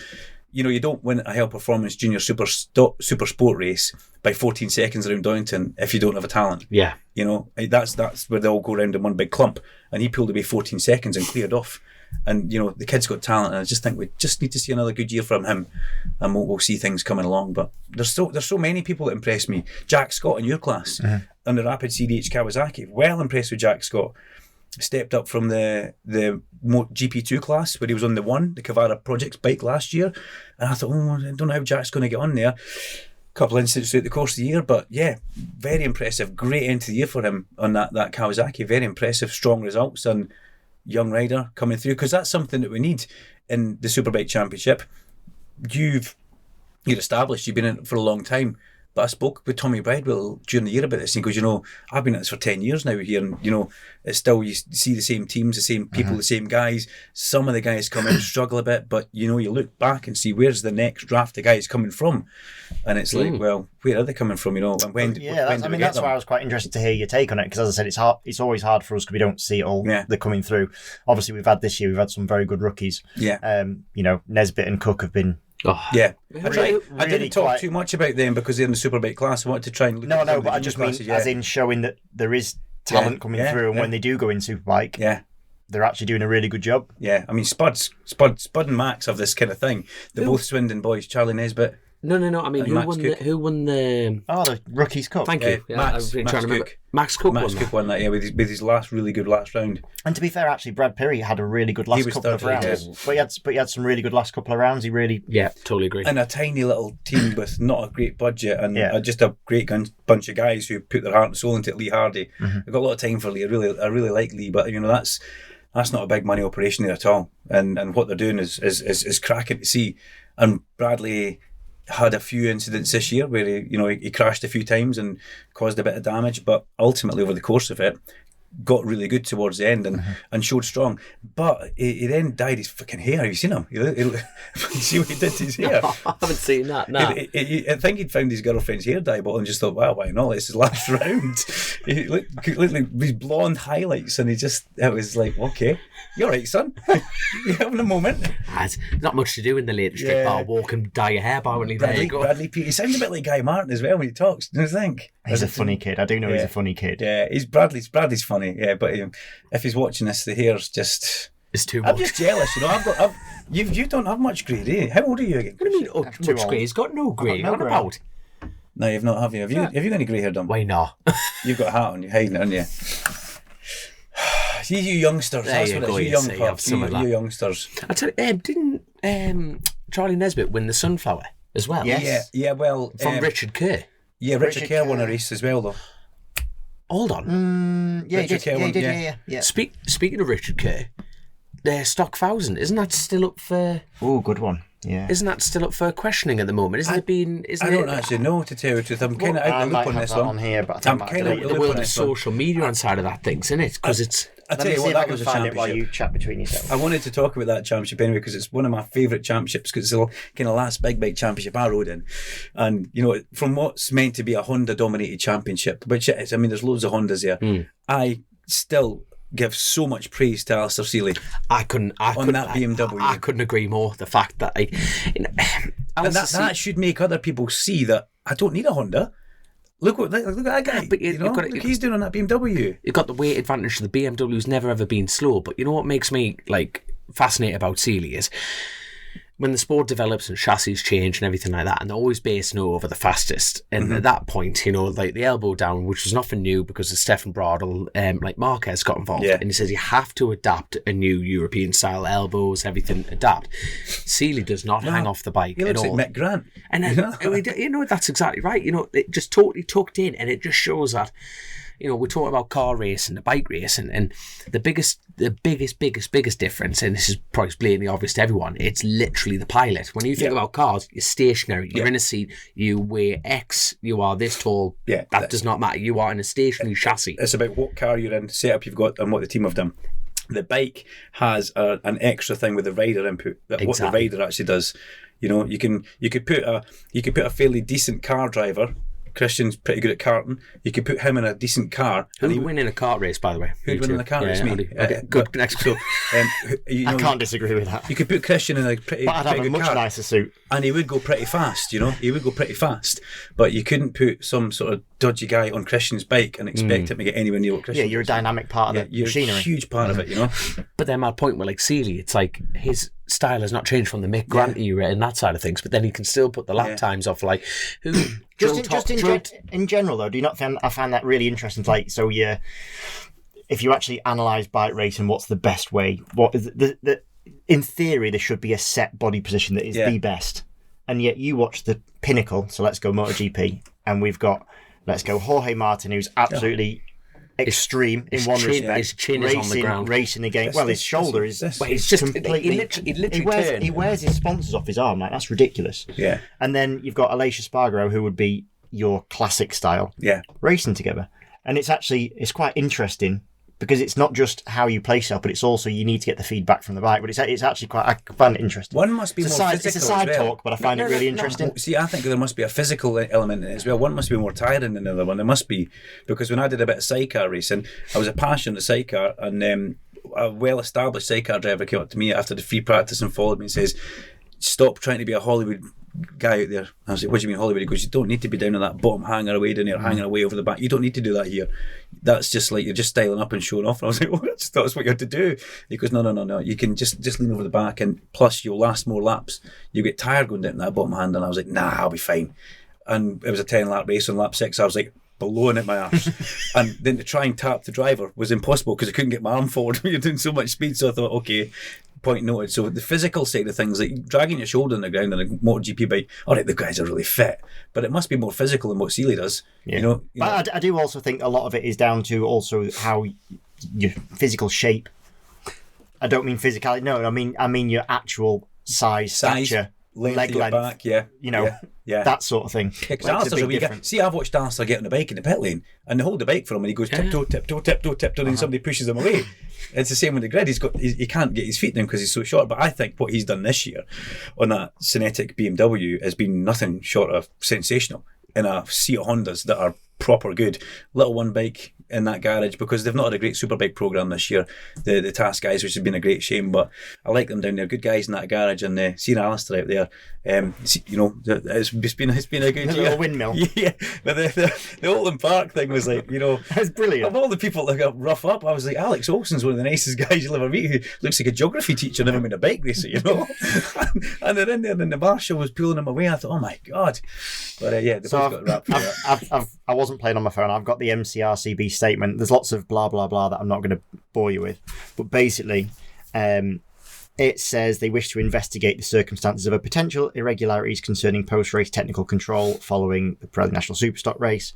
It doesn't say who, but it's fairly open that it's Dan Linfoot's bike that's been looked at, who is the championship winner. I was heading towards Gatwick at that point. Yeah. But yeah, so it basically says the results of the race remain provisional until the completion of this process. A further statement including the constitution of the tribunal and planned hearing date will follow in due course. That aside though, how good was Lindy this year? But the difference between the only, I don't think it's ever going to get to that because I don't know what the technical infringement was or whatever. But if it was Dan, because I'm going to caveat everything, and if it was Dan won by 34 points. Yeah. But there was 35 points up for grabs. Uh-huh. If Dan got removed from the result, Richard Kerr would win the championship. Right. All right. Because Richard finished second. Mm-hmm. Right. Which Right. would promote him to first. Right. Okay. So it's it got big actually has ramifications. very big ramifications. Yeah. All right. Okay. That was a great class this year, though. Amazing. Oh man. I mean. And Dan's one of my favourite guys in the world. Yeah. So I was super pumped for him for what he did. They took that down to the last race, the pair of those guys.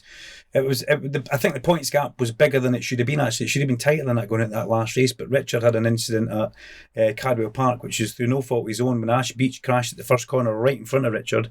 Richard done a great job not to run him over, picked the bike up, ran across the grass, way over to Charlie's, across to Lincoln, wherever it was, came back on last and fought his way through to a very good, I think it was 10th place actually. But that hurt his championship right there and then. Yeah. But that's racing, you know. It's the days when things don't go, you know, things go against you. You need to get as many points as you possibly can. So yeah, a shame for Richard Kerr to have gone in there with that points deficit. But I just thought that class this year gave us so much great racing throughout the course of it. The Aprilias are quick as well. Mm-hmm. To see Lewis Rollo, who's my homeboy, my country boy, back up there at the sharp end on Ian Newton's big Aprilia. You went all Braveheart on us then. Yeah, I did, didn't I? Yeah. Freedom! But then Newton brought in Fraser Rogers, who's been off a bike for 2 years, and Fraser, what a run! Bloody Nora, pretty impressive. Impressive. So we've also got new classes to talk about, and we've had the introduction of Pathway. Which is coming in next Pathfinder. year. That's a Nissan truck, isn't it? That's what I called it. There, Pathfinder. You're the lumberjack. Did you call it a Pathfinder? I called it a Pathfinder. So the new Superbike class that's going to be integrated within Superbike is the Pathway class. I think it's actually designed to try and bring teams into the championship, not necessarily riders, but to teams that are maybe just struggling to bridge that gap. So essentially the premise is that a Pathway bike, and I might be wrong, but I'm pretty sure the rules are pretty much, it's a stock bike. It's like Superstock Plus. With Motec and with, that's a good way of putting it. With brakes. Yeah. I mean, better brakes. Brakes and Motec. All bikes have brakes, but they have better brakes. But they've got the option to run the bigger brakes if they want to. Yeah, I believe that's which what it I think is. they will. Yeah. And Christ almighty, Fraser Rogers arriving on that Aprilia, who has been out racing for God knows how long, done a couple of races on the super stock side of things, and then Ian Newton gave Lewis roll of the chance opportunity first if he wanted to go pathway, and Lewis said, well, I'd rather finish the year in stock and get my championship position and do it. And Fraser had nothing to lose. He came in at Alton Park.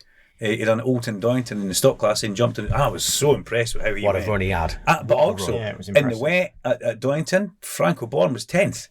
Alex Olsen was putting the lap times that almost put him through to Q2 at Doynton. Yeah. So in pathway we had Franco, we had Alex Olsen, we had Sean Winfield, we had Fraser Rogers. So they were the 4 brands, Yes. And and all acquitted themselves really well. very good. And I mean, what a great way to introduce them into the Superbike class at a more affordable spec of bike. Because effectively, Alex Olsen, the IWR, Ian Walcott Racing, Cummins Honda, they did what you said, the electronics and brakes. But it's not just that easy, as you know. It never is It's it? not just that easy, because I spoke with James Buckingham. I said, "So how's it going?" He was like, "Oh God, you know, we've got engine braking issues." And I was like, "Okay, is it anything like what you've had before?" He goes, "Completely different.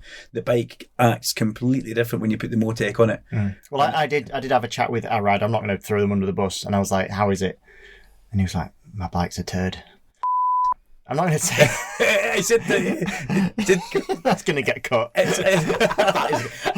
is going to can't get throw them under the bus. the best thing is, Grace, bleep that out. Yeah.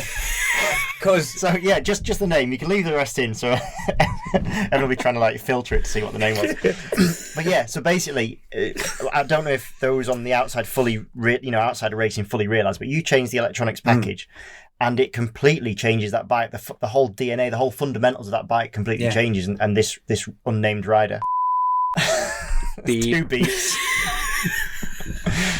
You're a bad man, Duncan. You're a bad man. I love it. but he said the same to me. No, I know.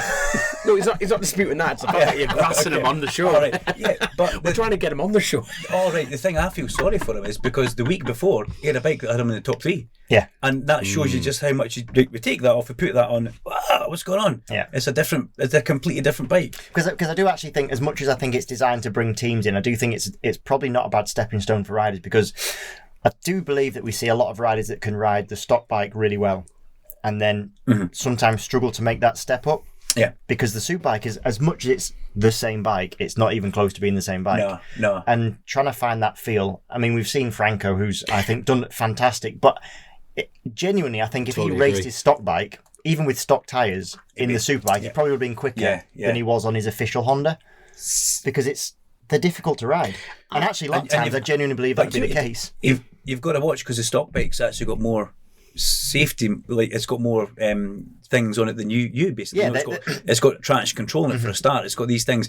Paul Bird, the late great Paul Bird, said to me, he goes, "You've got to watch with the super stock bikes, and the guys can't stay in that class for too long, or they become wholly devoted to using that traction control." Used to it. I go, "So what do?" He goes, "Well, if I look for young riders coming through, I look at super sport, and I almost don't really look at that class if they've been in there too long." Because the transfer at the Superbike is difficult from that. But Alex Olsen has had Superbike experience in the past. My God, thank goodness he's okay after what happened to him at Silverstone. But and so has Franco. So Franco's had the bit of the year, and Fraser Rogers had a tiny bit of Superbike stuff. If I'm not Gaelic mistaken. he rode for at one point. Yeah. So Fraser, I think a few others as well, but yeah. and Sean Winfield, as we know. So these are guys who have had Superbike experience, who are jumping in there, and they're trying to dial a pathway bike in, and they're saying, it's just not easy. But I think it's great for the teams to step up there. I know that AMD were looking at it. I know that We've always Optimum were looking at it. We've had McConnell and Van Sicklerus have been they're announced already. Yeah. That's an interesting pairing, by the way. Yeah, the CNL Fairburn. That's pretty cool, actually, to bring for those two. Billy coming back into it and Van Sicklerus I like jumping up. JVS. He's a good guy, Jamie. Yeah. JVS. Oh, I didn't You know can say it quicker Oh, yeah. in a race. The Flying Dutchman. I was a bit worried about saying his name anyway, because I'm thinking, is this right? I was looking at you as if I'd pronounced it right. Then. What, Jamie Van Sicklerus? That'll do for me, yeah. That's fine, yeah. JVS, good guy, great guy. Yeah, JVS. Yeah. MPM Routes Racing Yamaha, lovely chap. But Ridden by JVS. There's a lot of letters in that. the whole pronunciation thing was something I got picked up on and given a hard time about as well. It's not easy. There are a few names that sometimes you do inherently get wrong, and it's not. Yeah, but you're Scottish. You're going to get away with it, son. Yeah, but I'm not. No, social media, as you guys know, social media doesn't let away with anything. But that does bring us quite nicely on, because there's a bit of a rumour mill thing going on at the moment. All our listeners love rumour mill, don't they? Oh, they do. Like, they love rumour mill. They're all about Silly it. season, rumour mill. Not rumour about me, is it? No, not that kind of rumour. Something to do with Snapchat. Something to do with when you weren't at university. Your other kids have arrived. Right, steady on. Okay, hit me with your rumour mill. What you hear? No, you're going to hit us with your rumour. Yeah, what you're hearing. You see, because we're getting some movers and shakers, starting to get people sign up and getting announcements and all. We've touched on the main ones that have happened did previously. I just hear that Glenn's come out and said that he's staying with PBM? But I was told that at Not Kill today. It was news to me. Right. Yeah, news to me. Okay, yeah. So there you go. That was news. Right. To me. Fully announced by Duncan Vincent. No. No, but that's the rumour mill. that You was, hear one thing from that side of the paddock, and it's was, totally different by the end of it. Was somebody in the Not Kill circuit office. Was it maybe? Let's not was under the bus here, but was it maybe said that to me today? I can't remember. We'll beep it out. Beep that out, Grace. There's a lot of beeping on the show. I love it. But I think I heard that. What other rumours? What rumours have I heard? So if you've heard about Glenn, what have you heard about Tommy? I haven't heard anything about Tommy actually. Yeah, but because our new champion. I heard that you had Jordan in here, and I listened to that podcast. It was fabulous. I'm a big fan of Jordan Bird. I love what she her and did Frank an outstanding job. I'd like to talk about the whole Birdie thing after the rumour thing if we can. Yeah, if that's of course, man. Your part. I do know that they couldn't actually sign a rider because Paul was still like the main director of the company, so they couldn't actually sign anybody for 2024. I believe. I think that was the reason. Right. So I think that's to kind of wait. But I think there was some sort of. I think they've obviously had a chat with the rider. Chris, who's not going to chat with them? You got the champion, first and second in the championship. What a great year! And people say it's a bounce back year for PBM. They were never really away. I mean. You were a star when you were there for them, I have to say, and that's when the bike was shite. That's when the bike was shite, obviously, yeah. And you made that bike 10 times better than what it was. But see, when I heard that you, turd polishing. See, when I heard that you, I wasn't, by the way. It was a great bike. It was a good bike. It was a great bike. The PBM don't do bad bikes. No, I don't. That's one thing they don't do bad. It was shite. Look, no, it wasn't. It was great. When I heard that you this year were on a Ducati, I tipped you for the championship actually because of what you'd done the previous time I'd seen you in the Vision Track PBM bike. I thought you were brilliant on that. You went into the last race at Brands Hatch that year you were there with a genuine championship. Mm-hmm. You genuine shot the championship, but when I saw you this year in the Ducati, I thought, this is going to be interesting. I hope you get another year with that team. I think a second year will be perfect for you there. You're not talking to me. No, is that likely to happen? I just like to keep the suspense going. See, we could be in the he's just churning the rumour mill. Yeah. Christian, yeah, I like it. It adds to the fun, doesn't it? I have heard Lee Jackson's an interesting one. Well, he raced. So we just talked about the Sunfly. He raced the Hawk bike. Yeah. Yes. At the Sunfly. But I've also heard rumours about him in a Yamaha. So that was a seat, by the way. That wasn't in case the microphone picked it up. There's quite strong rumours at the moment about a Yamaha run by Shaky with involvement from a previous team owner, manager. Right. So there's potential of a new team coming in. Right, well, I heard that there was... Because obviously the McCann's sold up. Yeah. So there's basically a whole team structure going. Mm-hmm. That was, I believe it was purchased by OMG. Yeah. But not Dom. I'm pointing to Dom there. Real cheddar. Real cheddar. Imagine it. Just got the Swift $500,000 just to buy. Yeah. What's the monthly payment on that? It's a few sycamones. I heard that they were going to run a third bike. Now, this came randomly in the paddock to me, that the OMG were going to run a third bike for Lee Jackson. I thought, wow, that's interesting. But then I saw him riding the Hawk bike at Sunflower. And then, he rode well this year. He's a kind of very safe pair of hands, isn't he? He doesn't cause a lot of damage. Do you know what's quite interesting about Lee? He's quite a quiet character, and actually not just in his demeanour, but his results often go unnoticed. Because even I didn't realise, and bear in mind I raced in that championship against him, I didn't realise he's now finished 4th twice in a row in the championship. You know how many races he which finished is this year as incredible. well? Probably every single one. Yeah, I think it was maybe only one DNF he had. I need to go back. I did look at records before I came down here, but I did look at stuff. But he's one of the most consistent riders in the championship. But I think a change will do him good. I think a change will do him good. I think trying a different manufacturer, being in a different environment. He's been with FS3 for so long, and I think sometimes a change, as Cheryl Crow says, a change is good for you. A change will do you good. When's the last time a Kawasaki won a championship at BSP? Shaky. Was it? Shaky, yeah. No, was it Haslam? No, he never won the championship. Did he? Oh no, yeah, he did. He did. Yeah. Sorry, beep that out. Sorry. Yes. No, we're not beeping that out. Bournemouth, yeah, because he should have won it one year and didn't, and then Yes. Bournemouth Kawasaki. Was he the last one? Wasn't he? Yeah. Paul Bird, he won it. Paul Bird with the shaky Burton Yeah, on the Kawasaki. Then it was when the hell was that then? Shaky and Rat Boy. Was it the On the Rapid yeah. Spike. So I don't know what year Leon was then. Christian, get your phone out. I get you. No, but like you say, it's a bit like, is the bike still competitive? Well, You have new Yamahas, I would you've say had so. the Hondas, You but look- then Are any of the bikes new though? Look at the World Championship. I mean, yeah, good Kawasaki are not stalling on their development, are they? I think in World Superbike, the Bassani Kawasaki tie-up, I think that's really interesting for Axel Bassani to go there, leaving Ducati to go there after Jonathan's gone to Yamaha and Top Brack's gone to BMW. A lot of shuffling about there, but from all accounts, Jason O'Halloran's had a test already on that completely motorbikes Kawasaki's. It'll be for 2024 with FS3. But Darren and Nigel are they're clever guys. They're very, very good at what they do, and I've heard that Jason liked the bike, loved the bike, and he rode the bike with. He has to say that. Yeah, well, I know, but you're also going to hear the truth, aren't you? It's a winter test. Yeah. He rode the bike with the Kawasaki factory swinging arm. Yeah, So because he's there was a lot of straight into that displeasure Yeah. between the riders. Yeah. They got this factory swing arm, which usually you go, oh, mint, factory swing arm. And actually, I think they persevered with it. And I think they, towards the second part of the season, I'm not sure about Max's side, but I know that Lee was sort of toing and froing between. Lee went back to the Suitor and raced the Suitor swinging arm because he knew it and he was comfortable and he got good results in it. Yeah, Whereas 2018, by the way, for Leon. well done. 2018 Bournemouth Kawasaki. Whereas Max Cook raced the KRT swinging arm from when it arrived. He said it felt And stuck more with like, it, didn't he? he stuck with it all year. He said it felt more like a race bike. Bearing in mind he comes from Moto3 kind of background, so he's used to this rigid bike. So there was a bit of to and fro in the garage, and easy to tell the difference. One was a silver swinging arm, one was a black swinging arm. The silver's a Suitor, the black's a KRT one.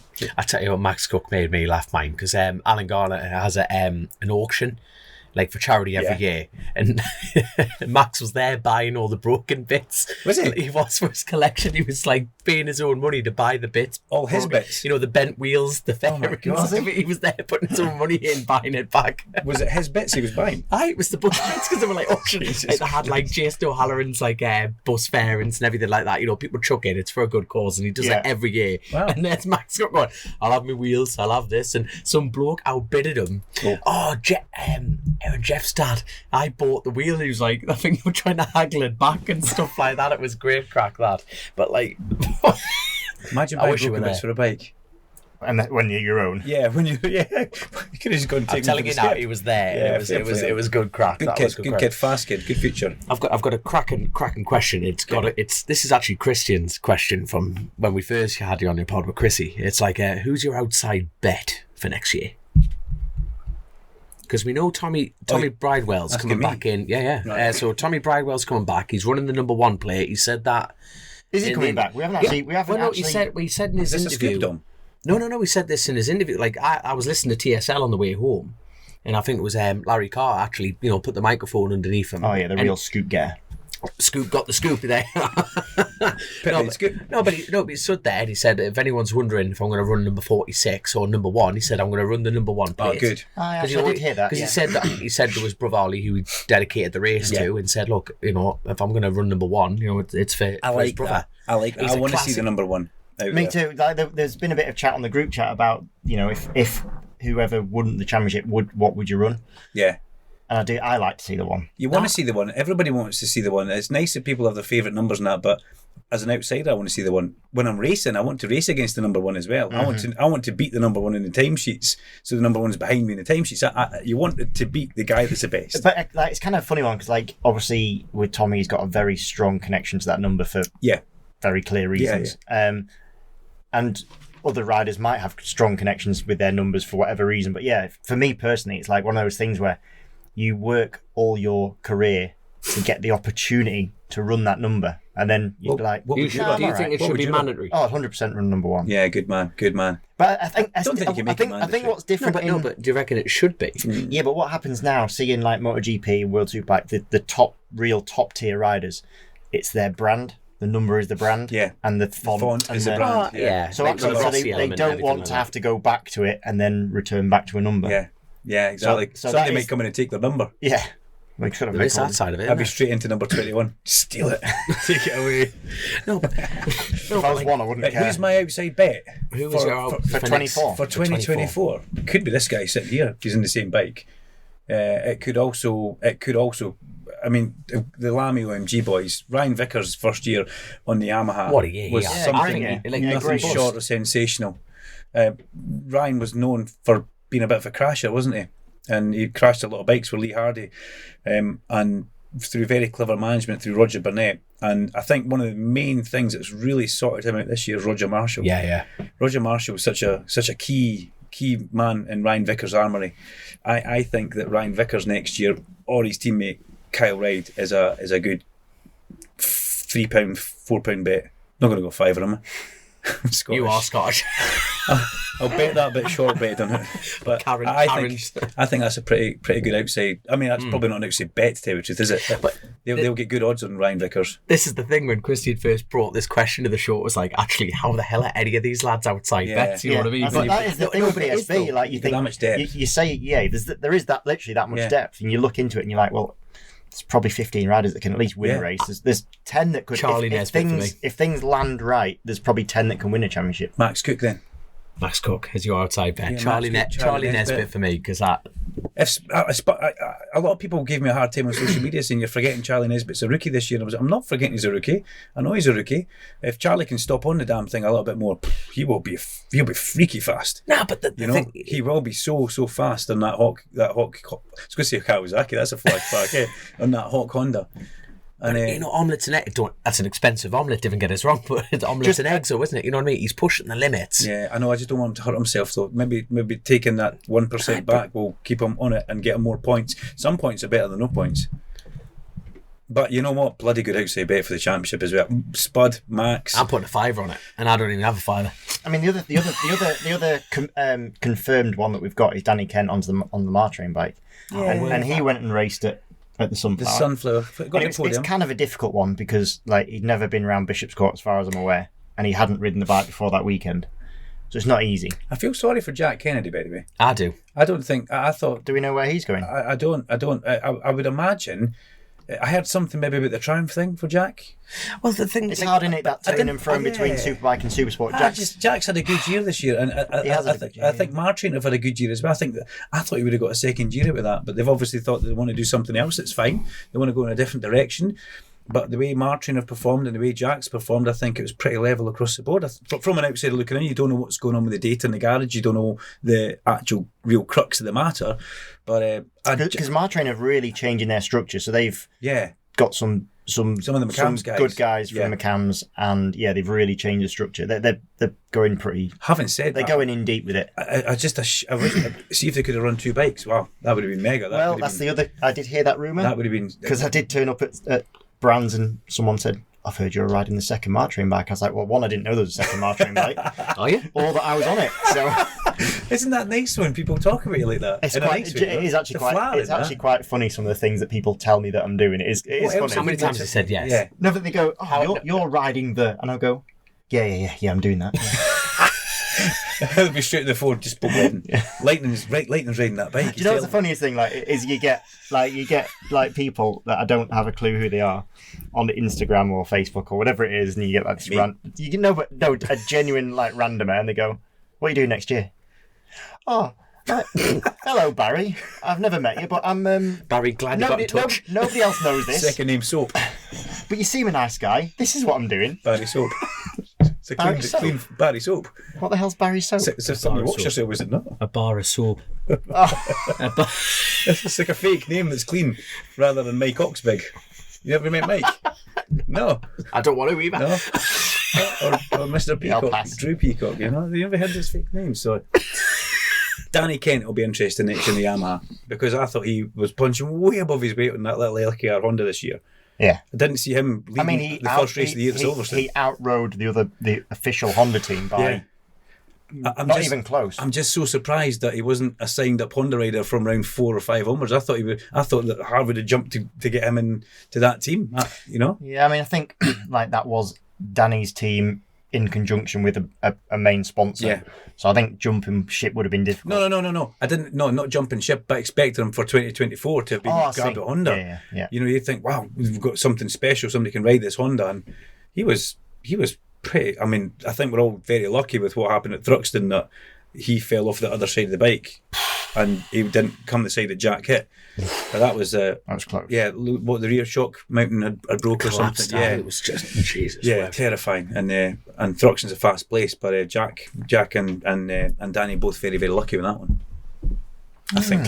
So that's all I got inside. I don't know. Gossip. No, I tell you what, I'm gonna say like a rumor that I've heard. Oh. Right, the rumor that I've heard is people haven't taken a biggest interest in the sports bike class yet. Well, they haven't. Haven't taken the biggest interest. You mean there's not been much uptake? Yeah. Do you know what? I saw a really cool. No, but I saw a really cool picture of one of them Suzuki. Are they 8Rs or whatever they're called? yeah. RS8. I don't know. RS8L. The Suzuki thing that's eligible for that sport bike twin class. cylinder one. But Yeah, proper cool. Because you got the Kawasaki's, the ERs, you got the R7s, you've got it's Aprilias, Suzuki's. It's going to be interesting because how long stock 600 been going? You know what I mean? It's people don't like change, and it's like, you know, we were talking about like people do not like change. I think when this gets going, it'll be very, very interesting, and there isn't an age cap because in stock 600 there was an age cap. Is that 25? Yeah, and if you won the championship, was it 25? And if you won the championship, you had the top 3. Was it top 3 moved on? I think. Yeah. Yeah, there was actually legislation that like that development element of it. And I think it's 16 upwards. See, I've heard there's quite a few bikes being sold for it. I know that there's quite a few bikes. I know Kieran Kent's got a bike ready to go. I'm pretty sure Ian Newton was telling me he's had quite a bit of interest in it. So good. I do hope it does pick off and does take up. It'll be interesting to see. Because it is like, you know, when you think like the fact of like you're dissolving one class and restarting another, that is the strength of a championship, and they're bold moves, isn't it? You know, when you are dissolving something the championship's making some big moves, you know, like, as in BSP as a whole. We've got the new, is it the Super Teen style? Super Teen for the ZX4RR Kawasaki. Yeah, so like a one make youth class, should we say? Which or I like think is great. A development class. I used to love the Super Teen. Scotland had a great success in Super Teen through the years, and you know, who knows, we might get another couple. But I think Super Teen will be brilliant, and it makes it a bona fide one make championship. Yeah, because that's effectively what the Hell Performance British Junior Supersport Championship was. It was all Kawasaki's, but you could look 3 Hondas, 3 Yamahas, sorry. So it was almost a one make championship. So why not do something different and make these little ZX4RRs are lovely little bikes. They're all going to be built by Nick Morgan at MSS. They do look class, man. And the little screamers, you know, that's going to be a great little class, the Super Teens, and for youngsters to come through and cut their teeth and away they go after that. It'll be a good one to watch. That'll be good. I'm looking forward to that one. But but I really hope that was just a rumour that I've heard, though. You know what I mean? But I think people want to go racing, period. But then you've got to go with that. Now, speaking of which, let's talk about Navarra. Yeah. You know, they've dissolved Silverstone. Yeah. Are you good about that, Christian, or not? Or no, good about that? I'm not, because the Silverstone that we ran it's got the 3 corners. It's terrible. Yeah, there we are. You know, it's not a. To me, it's not a. We're not racing around Silverstone. We're racing around a bit of Silverstone. Yeah. You know, there was some talks about trying to extend the bit of track that we were going to race on, but they do have a lot of issues. They have the FIA, the curbing that they have for the cars it has to be kept, and it has to be, you can't run over them and they can't remove them. So where it was planned to try and do a bit of extra track, because it was not feasible for us to go back to the long track, which is a real shame.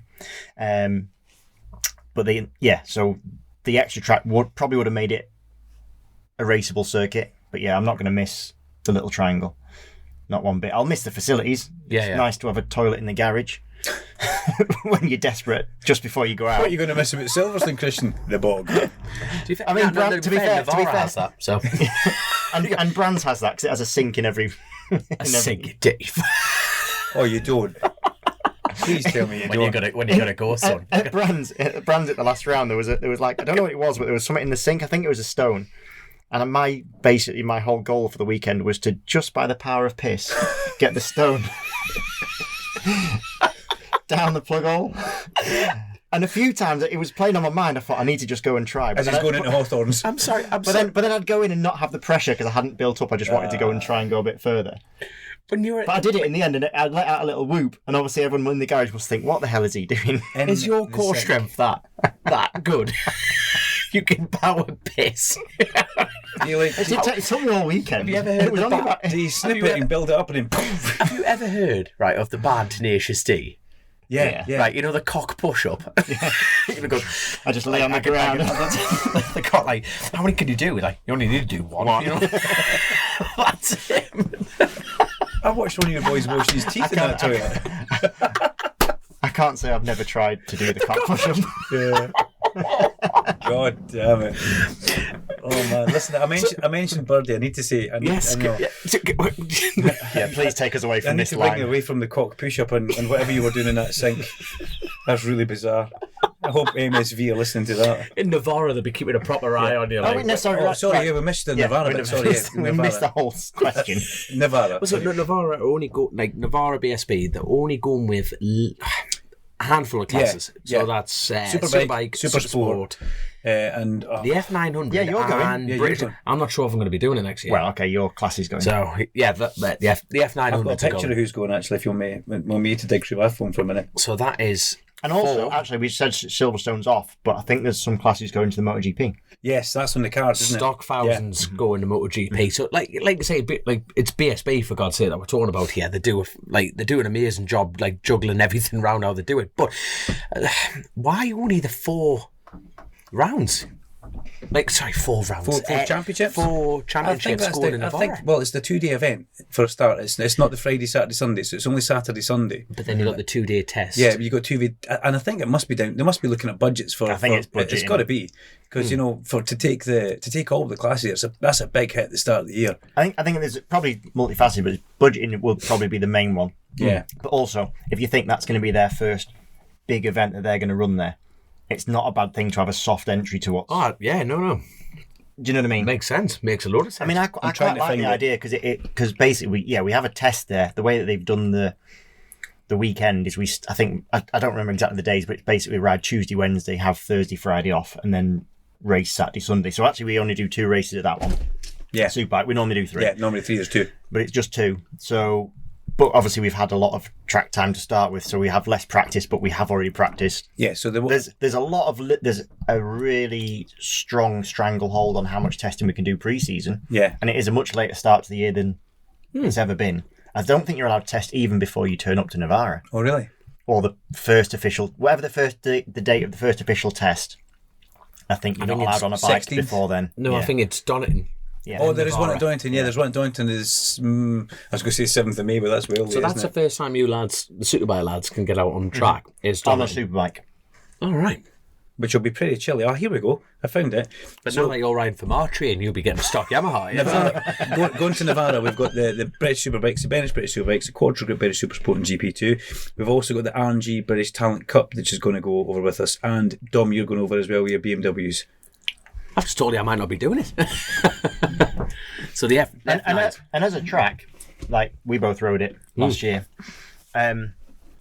Sorry, I'm just finishing off a biscuit. I was going to suck it in case you could hear it. I've got a bit of the forehead there, I think, actually. But what's it like? What's it like to ride? It's going to be a lot better. Yeah. So yeah, it was a bit tight and twisted. I don't know if you agree with me, Don, but it's like it was like first gear. First gear was. Half the track. I only got 7 laps, but even I, like first gear, there was a lot. Really? Okay. But they've, to be fair to MSV, they're putting in a lot of work. I've seen some plans that we've been shown. and there's some heavy modification going on. Oh, They don't mess about. You know, that's one thing with MSVR. They don't mess about. If they're going to do something, it's going to be good. We're going to go there. Because the facility is fantastic anyway. Like the pit boxes have their own toilets.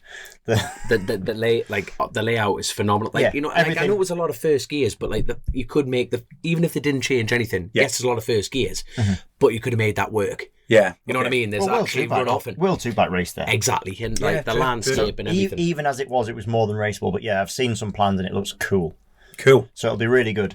It will be really good. And I think there's probably been a fair split in terms of fans about whether it's a good thing or a bad thing, which I kind of get, because it's not as accessible as going to the first round at, say, Silverstone or wherever else they decide to run it. But I do kind of understand why the championship would decide to do it, and I think it's good. I think they've made a good call, because it's not the first European round that they've ever introduced, you know, with the Chasin element, but it's the beginning of the year. You know what I mean? If you're going to be a BSB fan, you know what I mean? Why wouldn't you go watch it in the sunshine earlier in the year? Yeah. I mean, how much is a flight from London to Bilbao? You know, or Manchester or something like that? It's not going to be that expensive. No, probably cheaper than driving from Fife to Silverstone. Hell of a lot shorter as well. I tell you what, before we go down the Paul Byrne element, I must thank you so much. Like, the first guest who's driven to us, so thank you. Yeah, but I was honestly local, so... no. Thank you so much for driving down here. Yeah, honestly, cool. we cannot thank you enough. Well, when Grace said that they were putting on a spread and there's going to be biscuits, and is this a normal thing for biscuits to be here? No, just for you. Just for you. Well, I've only had one. And Karen Rouse, the ultimate mother. Period. It's the fact of like, is in there, like, villain, yeah. Oh, it's just like, I've just put something small out. It's just small. It's just, no, honestly, that's full of food.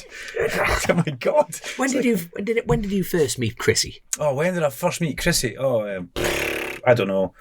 Long time ago, long time ago when he was doing a little bike, probably.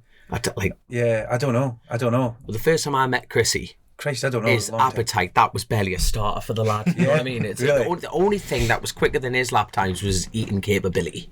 God. My God, he could, like, that would have been a mere, like, honestly, and he was the size of a bloody stick, man, and the food he could shovel down him, it was just like, how the, you know, the thing is, we're all competitive, we're all competitive by nature, and I even got to the point I was trying to overfeed myself to try and beat him in food. He didn't know I was racing him, but I was like, I'm like sitting there going, right, here we go, today's the day, and you beat like a Subway, and you get like a mega meal, and you're like, so are you done? Yeah, I'm good. Boof, off you go, and he'd still beat me every time. Meat sweats. Honestly, his dad used to make bacon rolls for me and my good friend Graham Bedell at Not Killing Dennis Hobbs. He'd be making us bacon rolls, and they come up to do a bit of racing. You know, we could have probably gone from the cafe, but he was like, "No, here you go. Here's a bacon roll. It's fabulous." 5-star treatment from Chrissy when he come up. Me and Chrissy actually at that unfortunately fateful Donington weekend, we spoke in the morning of it, and he was speaking about coming on the podcast, and it was like, I think he'd lined Shaky up that very weekend as well. He spoke to me about it and was like, and then obviously, you know, what happened unfortunately happened, and missed the boy a lot. Like, really do miss him. He was a good kid. You were on his. I'm not even taking. Like, I was on the phone number, and he thought I was just trying to butter him up. And I'm like, no, you were actually on Chrissy's list. So Chrissy had like a hit list is the wrong terminology, but you know, we said because when we were banging them out one a week, we were like, who we're gonna get, and we like wrote this list, and I'm not shitting you. You were firmly on that list, so thank you so much. You know what I mean? And that's cool. I mean, Jesus, it's an honour to be here. So Chasin the Racing. Last time I saw this was the London Bike Show. Rory Skinner and myself were hanging about getting pictures taken in these very seats. It's proper cool, and I think you're really good at this, by the way. You know, I was. Thank you. Yeah, as I was sitting there quietly saying nothing. That's why I'm good at it. You know, when I heard that Grace and Dom were going to carry on and going to continue, I thought, well, who they're going to get? They're going to get you. I thought, wow. That's brilliant, you know, and I didn't know how you'd get on. It was going to be interesting to watch, but you're really good at it. Well, I mean, just seeing the progression of like Grace is the main woman, and she's the go-to. But yeah, I think as co-host that we have, the 3 co-hosts that we have, we're all very fortunate to be able to help out and try and carry it on. Do you enjoy it? Yeah, I find it nerve-wracking because it's not my thing. I was shitting myself. You know that? I really was. I was coming to the car again thinking, oh my God, don't make an arse of yourself. Don't talk too much. Be polite. Don't be too Scottish. Don't be too fifey. Don't be too argumentative. Hold on. Try and be fifey. What's a fifey? Aye. All right, pal. All right, pal. All right, pal. He's a biscuit. you know, and I just thought, because this There's is the episode title, Fifey. Gives a biscuit. it's a big podcast, you know, and to come on it with you guys is like I was quite nervous, so it's nice to know that you're nervous as well about the whole thing. A couple of beads of sweat in the back of the head's cool, but I'll tell you what, it's amazing, because we're going to go like to your main point. It's amazing how everything comes full circle, because like Christian invited Chrissy and Paul Bird to your wedding, and then it was actually like Paul had a couple of drinks and Chrissy talked him into it and went, yeah, go on then, and now we're here, and we're going to just like talk about Paul Bird. You know, it's the scary circle, this life, isn't it? You know what I mean? It has like 7 degrees of separation and all that, and people talk about, you know, great people being involved in bike racing. I mean, I think the BSB was lucky to have Birdie around, you know, yourself as well, Christian. You rode for him. You were one of his riders, and it was just it was such a sad thing. It happened so quickly. I last texted him after the Cadwell Park event on the Monday, heading back up the road, and then the news came through on the Friday. It was just like it just stopped me dead in my tracks. He looked after me at weekends. I'm so lucky. I would go, you know, I'll travel down, and Birdie says, you're part of the team, you come and you eat here and you get fed here, and even to the fact that Vicky helps with my accommodation, helps book my accommodation, so I move about with them. But with Frank and Jordan taking it over, I really think they've had a very, very difficult year and a very difficult situation to try and pick up. Of all the years for this to happen, the boys have won 2. There's aggro, they're going for a championship. I think Frank and Jordan have been sensational about it, but I miss Paul, you know. I really miss him. I keep expecting to see him walking up the stairs in their hospitality unit, expecting to see him walking about in the back shot of the garage or something like that. But it's one of these things. It's a sad fact of life that it does unfortunately come to us all. But I actually reached out to Fred after the Oulton Park thing, where we're all standing on the grid. Actually, it's really one of the only times I've had communication with Fred. I sent him an email just saying, you know, well done. I thought the words you said were really good, and I thought it was really good. And he replied back with a nice long email as Fred would, and I thought that was the right thing to do, because that wasn't an easy gig. No, you know, Stuart didn't speak to me about it, or like he told us what was happening, but he didn't. He thought it was probably too close for you guys to be involved in. So, you know, we'll get Fred to do it, and I think what Fred did was fabulous, and the introduction that Stuart did at the start of it, the montage on the wall at Oulton Park, and so it was a tough weekend. It's a tough weekend, and he'll be missed you'll be missed forever. You know, it's one of these things. The PBM team will move on. I believe, from what I'm hearing with Frank and Jordan, they're gonna dig deep, and they're gonna roll on with it. But I just wanted to say that I mean, Birdie was great to me for so many years. You know, going back a long way. It's just I was very grateful to him and the Bird family for kind of not just feeding me, but just, you know, let me be involved in things like that as well. And I'm not sure that many people actually realise the sort of little things that they did for people. You know, like feeding you. I know that they sort of they fed Brad Perry this year because they could. You know, people that need a bit of a leg up or a bit of Carl Harris is in there as well. Help, or, you know, all the and it was never sort of shouted about. You know, Birdie did do a lot of things for. You know, he basically helped run the air ambulance from his place, from his place, and he would fund how that ran from his place. You know, give them a helipad and let them, you know, put fuel in it and do whatever was done. And those sort of things weren't shouted about. And I do sort of almost appreciate the things that aren't shouted about, because he wasn't doing it for adoration or admiration or any. It was just to be good, just to be a nice person, because he often did have a sort of a bad boy image at certain times, but there was a lot of very good things that he did, and it's a shame. It's very sad. I always thought he was very shrewd and very good at rider choice, to tell you the truth. Me too. I tell you what, and that literally rubbed off perfectly with Jordan. And she said the words, "You have to earn the right to be a Paul Bird rider," and I thought, you know, far beyond her years is Jordan. What a woman. I listened to that podcast in a plane going to Gatwick. Actually, doesn't she speak incredibly well? Oh yeah, so good. She's 24. How is incredible? She is an incredible woman, and it's like wow. I can't even get the words out how incredible she is. She really is. He was always a good judge of riding character. He was, you know, like the year that Hizzy won the championship, but then Hizzy didn't ride from next year. And I thought, wow, that's a bit harsh. But then, you know, did you not bring in Shaky? And then was it Shaky? Oh, I can't remember who he brought in after that. But it was always, apart from Sean Emmett, when he always used to go on and have a moan about.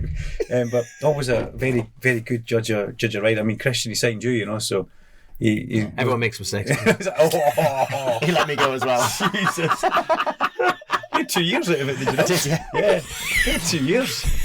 I blanked 2 years out of it. The best thing is I'm going to get booed by every Christian Iddon fan on Chasin the Racin. This is the biggest piss take show in the world. By the way, we're not being rude. No, we've got some. We're looking at Patreon. No. So we get Grace obviously puts everything out on the Patreon system, and everyone gets a chance to. And as ask usual, you I think we've gone through most of them. Ask me a question. But I've just found a really good one. I like this one. I'm going to go straight to it, and we will obviously. I bet you've nicked. Go on then. No, I bet you've nicked. Go on then. I bet you've Yeah, I'm nicked the on same page one. one. Go on then. So Dawn has asked. Was it the same one? Dawn Hammersley. Yeah. Is that right? You can ask it then. No. You ask it. Go for it. Who has been Duncan's favourite and worst guest in the commentary suite? Oh, that's a bit harsh. It's a good one, isn't it? It's favourite and worst guest. Favourite guest. Troy Corser was in it. Yeah, that was cool, wasn't it? In the BMW Troy Cup. Corser I'm going to call him out now. He promised to come on this show and he didn't. And I sat him up twice in these 900s. Mate, I did a Is that why he didn't come on the show? No, he doesn't even know I exist. Sat him up Mate. twice and outlet. Mate, I'm telling you now, I just went. Did you beat him? Twice. Like a drum, son. The Just world like, Superbike champion Troy Corser. Yep. You got some Did you beat No. him? Oh, He did, twice. didn't he? Yeah, but he almost fell off in the first one where young Thomas Ruddick had him going through druids and drove into the side of him. Anyway, what's Troy, the worst? probably Troy Corser would be one of the best guests. I thought he was going to go worst. No, starstruck with that. Worst guess, I don't know, because everybody that comes up really good. To say that somebody's not good at to come through that commentary box door and put a headset on and do a bit of talking isn't an easy gig. He's brilliant, isn't he? Finlay Arscott was hilarious when he came in the first time. He came at the commentary box at Alton Park, junior super stock rider, put the headset on him and he squeaked 7 words. That's all I got out of him. 7 squeaky little words, and he took the headset off, put it down and just watch. But he then came back up at Brands Hatch and he was much, much better. So he was funny, and his mum gave him a bit of a hard time for it as well. Who wouldn't you put in front of the mic out of fear of going like? I put you in the mic, didn't I? I put you in front of the mic. Mate, I went. Hey, I turned up to be quiet, and you asked me a question. I'm like, oh shit. Tommy's always a bit of a He's Tommy, innit? You know what I mean? Swear jar. Or, you need to have some sort of beatbox machine. Just following on from that, so Murray has asked, what's Duncan said during commentary that's got him the most bother? Ooh. Yes. That is the best name ever, Murray. Murray Smoker. Murray Smoker. What's he smoking? I don't know. Cracking question. What's got me in trouble? Good question, isn't it? Not in BSB. It was at Knockhill in my early junior days of commentary. There was an Irish Formula 4 championship over Racin, and I interviewed the guy who had won the race, and I was new to it, so I didn't really know. And the other guy's not killed me, giving me a bit of you got to try and be funny and whatever else. Okay, so you rise to the bait. But I was interviewing the guy and he goes, I was a bit pissed off after qualifying. And I said, whoa, you're live on the radio, you can't say cock or bugger. And that kind of got me in a whole kind of world of like... And then said, and then what was that off? What was that program? No, what was that? Yeah, it was. I think it was a Young Ones or something. It was something like that. What's the orange face bloke? Tango. Was it Fast Show? Nah, I don't know, but no, it's later than that. It was Alan Brunt that had mentioned it to me, and I thought, that's mega. I'm going to use that. It's that line you're live on Channel 4. You can't say fuck or bugger. Yeah. So I said cock or bugger, and the boy apologised for saying the word pissed off, and then I passed back to the commentary box radio where Gary Stagg and Dr. Robert Johnson were, and all I heard was. And then Robert tried to say a sentence, couldn't, and then handed back to me, and I didn't think it was that bad or that funny, but that got me in a bit of a sticky situation at Knockhill. I'm very reserved in the BSB. I think I don't say too many things that are bad. I tried to say something about Luke Mossy at the end of the year, and it came out completely wrong, and then John Jameson came up and I had a quick word with me and goes, just to let you know I had a complaint. I was like, I didn't mean it that way, I'll remedy it later on. So. I was going to say, have you ever sort of unintentionally upset a rider by asking a question that didn't come out quite right? Yeah, I upset a sponsor for the Tactics BMW team, and I apologise for that. I didn't mean to come out the way it came out, but it came out totally wrong. And what was it? Luke Mossy was saying he wants another year with a good bike and a good team and to really show himself. and I said, put the boy in a good right environment, that's where we go. But it came out totally wrong, and I'm not saying that he was in the wrong team. Nah. Because Christ almighty, the guy got on the podium with that team this year. It's just a tiny little operation. I think you did all right there. I think you're okay. And it just it came out and over wrong. So It's not like you went, well, they're shite. no. You know what I mean? You don't want to be there again. Literally whispering in the mic with your hand up going, yeah, get away from them. No. So I can understand if you said that. By the way, that was really cool to see Luke Mossey back on a podium. wasn't it just? 100%, I had Luke Stapleford commentate. Oh, there you go. There's a guy you don't want in the commentary box, by the way. Luke Stapleford. I asked him a question and he nodded. I was like, you're on radio, you can't fucking nod. And he had his stunt double with him, Terry, the boy that looks like him. You notice that they're like a bat. If you squint, it's like you've got double vision. No. So, but they were getting so excited that Mossy was going to get on the podium, and eventually, after the race, I called the first year across the line. He just said to me, without closing the mic, "I'm going to head down to the park fireman," just threw his headset on the ground and a big bang on the microphone, and he ran away. That is class, God, man. look! You've got to keep it raw. And I tell you what, going through all these are like Tony. Fantastic question. Oh, here we go. Cyril, our mate Cyril. You've got an extra page than me. I haven't got a Cyril. Oh, I've got a Cyril with Shirley Bimson. Yeah, I've got Shirley's page. They are. Here we go. Cyril. Hi, Cyril. Oh, sorry. I completely missed what you were on about then. I was like looking for a Cyril. She's literally you actually looking for a Cyril. I was going, I haven't got a Oh, Cyril. right, so there's not a Cyril. No. Shirley. Hi, Shirley. Shirley has here She's a super fan. She's mega. she's got the tattoo of Christian on her. No. Oh yeah. The first time I met her, that did scare me. I've got to admit, but now I'm totally used to it. Cyril, They're she cool. loves So it, cool. mate. She loves it. she's Where's cool. the tattoo? Like, we're okay. And what is it of? Do you know what? The weirdest thing, and this is a really He's my strange lightning. thing. Where's me bolt? So, this happened at me at Brands Hatch, and I don't know if this person's still around, but I was in the stock paddock with a mate of mine, and then this lady came up with her son who looked about, I don't know, let's say 10 years old, and she was like, blah, blah, crack on. You might have seen me. My name's Tiger Bum on Facebook. Wow. And I was like, all right. No, but okay. She went, yeah, do you want to know why? I was like, and before I'd said no, she turned around Oh no. and whipped her kecks down and bent right over. And literally she had a tiger on her bum. And it was full growler. I was stood there with the whole of all my mates in their tent and Nicola and everyone. Were like, Was that youth club? yeah, youth club. Oh, I can't imagine that going down well. Well, it was. That would have been the funniest Do you know night what? ever. But we were that shocked by what went on. So that's just strange. many That's women strange should show tattoo you- stuff. No, did that's the first and the last, but that was Tiger Bum. So By the way, sorry for interrupting your interview, but can you briefly give a shout out to the youth club? Christian is a part of an I don't even elite know why it's called Illuminati group of riders, right, Alright. in the paddock, and it's called Youth Club. Alright. It's stemmed from Supermoto days, Yeah. and you've got to be in a clique, within a clique, within a clique. yeah. How do we get in? We can't, it's mate. not No, gonna mate, happen. mate. Yeah. Just in a No. group chat. Because it can't happen because I don't even know the entry requirements. Mate, Is That's this a how- group chat? No. Yeah, Doesn't exist. there's a group chat. No, there is a group There's chat. no recording of this. You have to be a part of Youth Club to be a part of Youth Club. No. And what's the first handshakes, rule of a no- youth club? Don't talk No one about knows. Youth Club. I don't even know. Wow. But you've started sort of Mate, no, sowing the seed into no. Youth Club. I've gone in asking for actual riding advice, and Yeah, so Dom has been racing against one of the main members of Youth Club, which is Rob McNeely. Rob McNeely. He is so funny. So put it on Paul for the last race. McNeely he is full BMW. Miley Cyrus. He is wrecking ball everywhere. Isn't he? Like, he's so funny, Rob. You know, never He met can Rob. go from row 5 to pole before the lights go out. I've never met Rob, and I'd like to meet Rob. And I We'll watched him send him race. up. We'll have to send him Yeah, up. Is he please doing do. F9 next year? I think so. I don't know, but yeah. Put him in the box. I watched him race last year in Stocktown, and I thought he'd done really well. But the last I saw him, he crashed going through Surtees, and that was the Oh, stock. yeah, he had a- that was stock. And then he arrived in the BMW. Bless him, he's not built for the BMW, is he? He's quite a Well, he's tall got. guy. He's a very tall guy, Yeah. and he's got a lot of a bad back. And But see if it's wet. he's so fast. McNeely Brown BMW Yeah. all the way. And do you know what's the best thing about Rob is? So he's on the BMWs aren't the most powerful things, are they, Dom? No. And he can't get tucked in because of his stature, but also he's got a really bad back. So he does this thing, right, where him getting tucked in is him bowing his head. But you know, like how when a duck walks, their head moves. Well, Rob has the same thing, but the other way around. So when his head goes down, his legs go out. So it actually becomes less aerodynamic. because these two knees just stick out.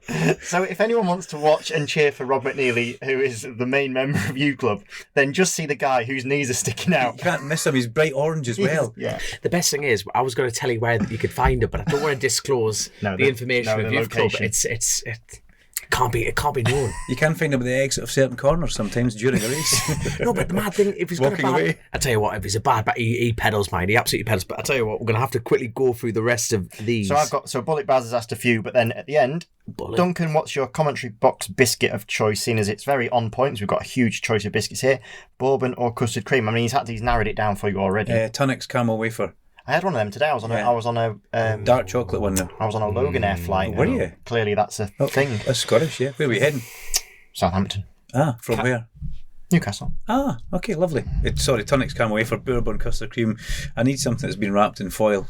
You're right. Oh, you. Okay. You swab bastard. You don't know who's fingered your biscuit if it's out in the open, you know. That's true. So I'm a bit protected. He did hand me a biscuit before. I feel a little bit violated here. And by the way, I didn't even ask Cyril's question. I've just realised that. So, sorry. Apart from apart from any motorsport in there, is there? Go on. I tell you what, you ask Cyril's. My brain's not working at all yet. Obviously, you've done world endurance cars. Is there any other sport you would like to commentate on? Indianapolis 500 or the Daytona 500. Indianapolis 500 in the pits. Is that because you can see the whole track? I'd love to go to Indianapolis. I suppose MotoGP would be pretty cool. World Superbike would be cool. Formula 1 would be pretty cool. Formula 2, is Formula 3. Is there a chance to MotoGP through BS? Did they take BSB radio to the MotoGP events? No, or do they have their own thing? They pick up the TV. They use the TV feed. They use the TNT, or what used to be BT Sport. Okay. And they play Hodgie and Gavin circuit. Is there any chance we could talk in a Moped Mayhem? I'm trying to talk him into joining the Chasin the Racing team. Could I not? I provided the backing up for this. Could I ride? Is it New Year's Eve? Did you say? It's the day before New Year's Eve. Okay, Is that even a thing? Yeah, it is. What's that then? Hogmanay. See, I knew it was a thing. T said Moped Mayhem. You commentating on that? It's full of BS. It's full. Even better. Come and join our team. Pretty cool. Come join our team. I love it. I think we've pretty much gone through the rest. You know, like we've talked about the sport. David Young talked about the sport bike class. Talented young riders coming through. We've completely done that one. Jess asked what I'm doing next season. I'm not going to go into that because it's just adding to the suspense. What is Dominic doing selling his TT race bike? Yeah, what's that all about? I'm skint, mate. Okay, that's fair play. I want a Honda. Do you?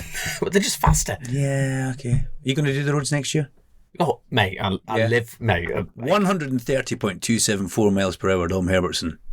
He is that good at his job. I forget the 0.2 bit, but fair play. So and that is a bit different. I tell you, like, again, Anyway, I want to shake your hand on that.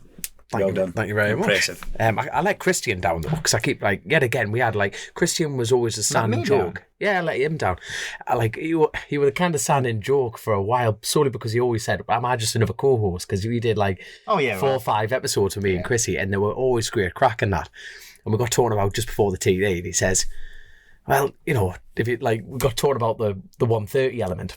I said, "Once you do one, you'll do loads." And unfortunately, I did a 130 lap in the first lap of the senior race on the stand-start lap, just off I went, and then the clutch went, didn't it? I was absolutely devastated. So I did more than one for you, mate. More than one. So honestly, fair play. Mate, I was got stand-start though. I was mega. It was incredible. Just. Dom, I've been there and I've watched it, and it's not for me. But I'm down. It scares the absolute shit out of me, but I love it. It's just a weird thing, but I can't miss it. I used to love the Manx radio. I'm one of these traditionalists. They do an awesome job with that, don't they? I like the new style thing, the live, but I used to like having the start line up to Dave Christian, Glenn Helen, and then Roy Moore at Ramsey, and then back down. And I miss that. I used to walk about with my headset on in a daze, cutting the grass, listening to it, and that was from practice session 1 to the end of the senior, and I kind of miss that a little bit. It's almost like I see a little bit too much on the TT live, and I prefer it to be a little bit. It's there, but it's not there, and I know it's there, but I need to go and find it to listen to it. I'm a traditionalist. Dave Christian was brilliant at Glen Helen. I'm a traditionalist as well, but in the same breath, in order for the sport to survive, it's got to adapt. Yeah. But I totally agree with you. It's almost like listening to the radio, the next thing you should do is get on the boat and go. I'd You know love what I mean? to have a It's shot like at that. commentating that, actually. I think it'd be Oh, pretty you cool would to be commentate. I'd love that. outstanding at it. I'm an anorak That's at it. TT It's stuff. out there in the world now. That's I'm, it. I'm, Fresh I'm a bit rumour of an mill. anorak at TT. The amount I of things that have started from this trailer. What, rumours, marriages, divorces. I was going to say. He's on the phone to Tim Martin now, trying to sort out his contract now. Going, hey, look, the people have spoken. My favourite bloke, Jess, has asked. Who's a dude? It's a standing joke. Jess is a guy. Yeah. And I don't He'll think come see you now. I don't actually think that there's one here, but have you ever let something slip during commentary, as you must get good access to the guys throughout the year? So have you said something that you shouldn't have done? Someone's told you in confidence and you've gone, whoopsie. Yes, and I can't remember what it was, but it was something about somebody riding someplace, and it was this year. You made the announcement, did you? Yeah, I kind of made the announcement. Although it was kind of already kind of common knowledge. You know, what the hell was it? I can't remember. Fuck. But yeah, but I'm very respectful for what you guys do in the garage, and anything you tell me, 9 times out of 10, I'm not going to go and say it on air. If Christian says, bike's fucking pile of shit, they can't do this and that and that, I'll say, well, Christian's maybe not the best of session, but he's going to make it work in session 2. I'll always kind of edit what you guys say to me. I'm very respectful of any little rumours that I hear, or anything that team bosses do tell me, because you don't want to burn your bridge. You don't want to shoot yourself in the, you know, you don't want to do that, because if somebody tells you something in confidence and then you go and blurt it out over the airwaves, yeah, I guess you'd only do it a few times, wouldn't you? And then nobody's going to talk to you or tell you anything. So I'm lucky. I get on so great with Harv.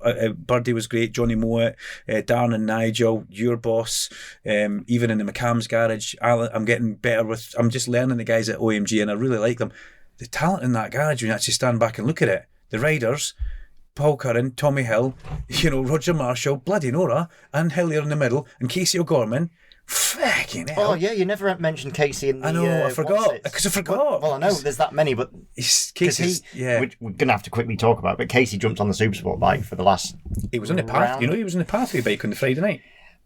I had heard rumours that he was... I'd actually spoke to someone who'd said, yeah, we're thinking of putting him on a pathway bike, and then I think they gave him the chance to ride it, didn't they? Yeah. Because I interviewed Stuart in the pit lane, and Stuart says he's got special dispensation from ACU or whatever it was, because he's so young to get on that. And he went past the pit lane like, fucking hell.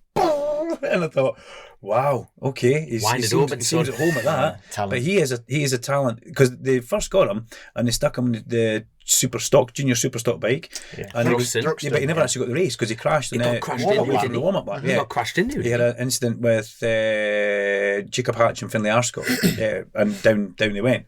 So he never raced it, and then he came to Cadwell Park and he was actually in a super sport bike, wasn't he? And he fired himself at the moon through the top of the gooseneck. So he was a bit sore and battered and bruised there, but then we saw him going, and he's one to watch. He scored a podium, didn't he? Yeah, he's one to watch, big time one to watch, and he's also kind of got that kind of.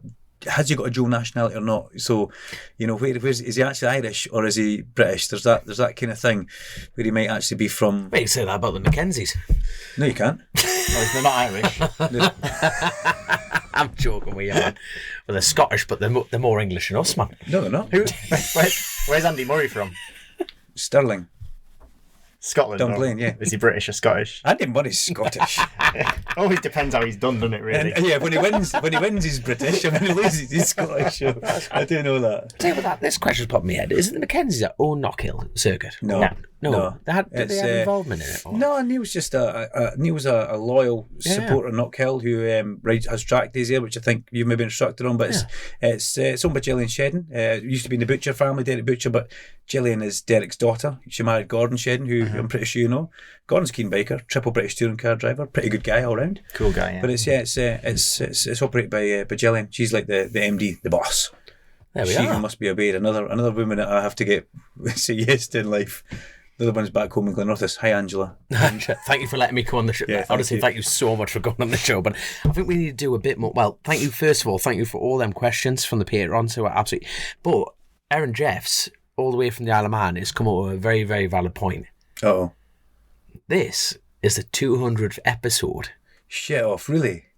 Is it? Oh, we should have had some them. You should have things. You should have something better on. Is that what you're going to say there? That is totally. Where's the brass band? Mate, we're on a budget here, son. That was actually really very good. I think that's the Mexican Coca Garage, isn't it? That is pretty amazing. That is very amazing. That's I saw that Nicolo Canepa was 199. And I thought, I'll never be 200. I'll have somebody really good on for 200. They're not going to have me on. Hey, that is... Right, one last thing I've got to say. You guys are both racers. You're both on Facebook, yeah? You do Facebook? Kind of. Kind of, I know you do. You do it under a false pseudonym. Is that a thing? Is that how I said it right? You do it under a different name. Small Wheelie Club. We've got to mention that, right? What's all this? Small Wheelie Club is a group on Facebook that you need to get involved in.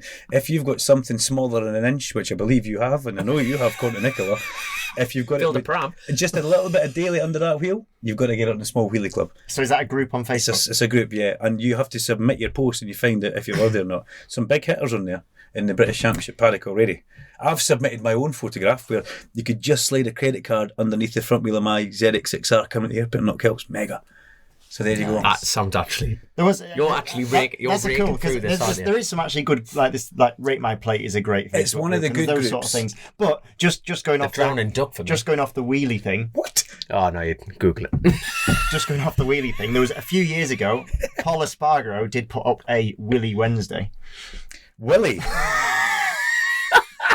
Like a cock shot. It wasn't. A DP. It was just a poorly spelt Wheelie Wednesday. I need to find my I can figure it. We'll show you later. Either that or it was in his flipping recently written things. So there you go. Write that down in your book. Small Wheelie Club, SWC. Love it. Wheelie. Absolutely love it. WH. Wheelie. Really. SWH. Like Sisters with Voices, SWV. Remember them? What? Small Wheelie Club. Sorry, you've got... No. I'm just looking at this going, Grace is going to kill us. She's going to edit this before she goes away. She's straightening her hair, she said. I know, no, she's still going to kill us with those curling irons just straight in here. But no, 200 episodes. I can't believe that. That is... Yeah, that's mental. Big congratulations to you. Yeah, no, Chrissy, to the Rouses, that family. Congratulations. It's not. I have nothing to do with it. No, don't be that. That is incredible. That is nuts. I feel like I've let you down a little bit. How many hours is that of? It's just like, but the mad thing, like we're all joking apart. It's like, it's what people don't see with the out of hours. It's like that was one of my main questions to you, was like, how much do you prepare? For what people see. Arguably it's totally different for you. It's like 7 hours worth of graph, but then you think of the preparation that goes into it. It's I also take the result sheets away with me as well. You know. No, but that's what I mean. Look at your points, lap times, and but like there's us chatting away for 2.5 hours nearly, and Chrissy always loved the long format of the conversations. You know what I mean? He could get really into the nooks and crannies of any conversation. And Chrissy's always brought that forward. But Grace, God love it, has been editing these. Like Chrissy always did the audio files, and then Grace has just taken this all on. And that is a very good point. Part of the house, like that house cleaning side of things. Grace has actually had to restart the Instagram page. Now, she, like, when Grace got in charge of the Instagram element, we had 4,000 or 5,000. So, like, me and Chrissy would put the odd thing. Mainly Chrissy. It was actually majority Chrissy putting the feed up. But then when Grace took it over, she got it up to nearly 80,000. Brilliant, isn't it? And that was 100% natural on that side of things. That was just hard work. It's not buying followers yet. No. Honestly, that was just all just hard graft. That's testament to the product that you guys do. People want to be involved in it because it's so bloody good. Oh, but like what people and do. Grace does, what she does behind the scenes. She's a rouse. It just, you know what I mean? Her and Chrissy are just symmetrical in that side of things. But like, please, if you get a moment, go follow it. So it's under the tagline. Please tell me I'm going to get this right. She'll put it under the feed anyway. Sure. So it's Chasin the Racin pod.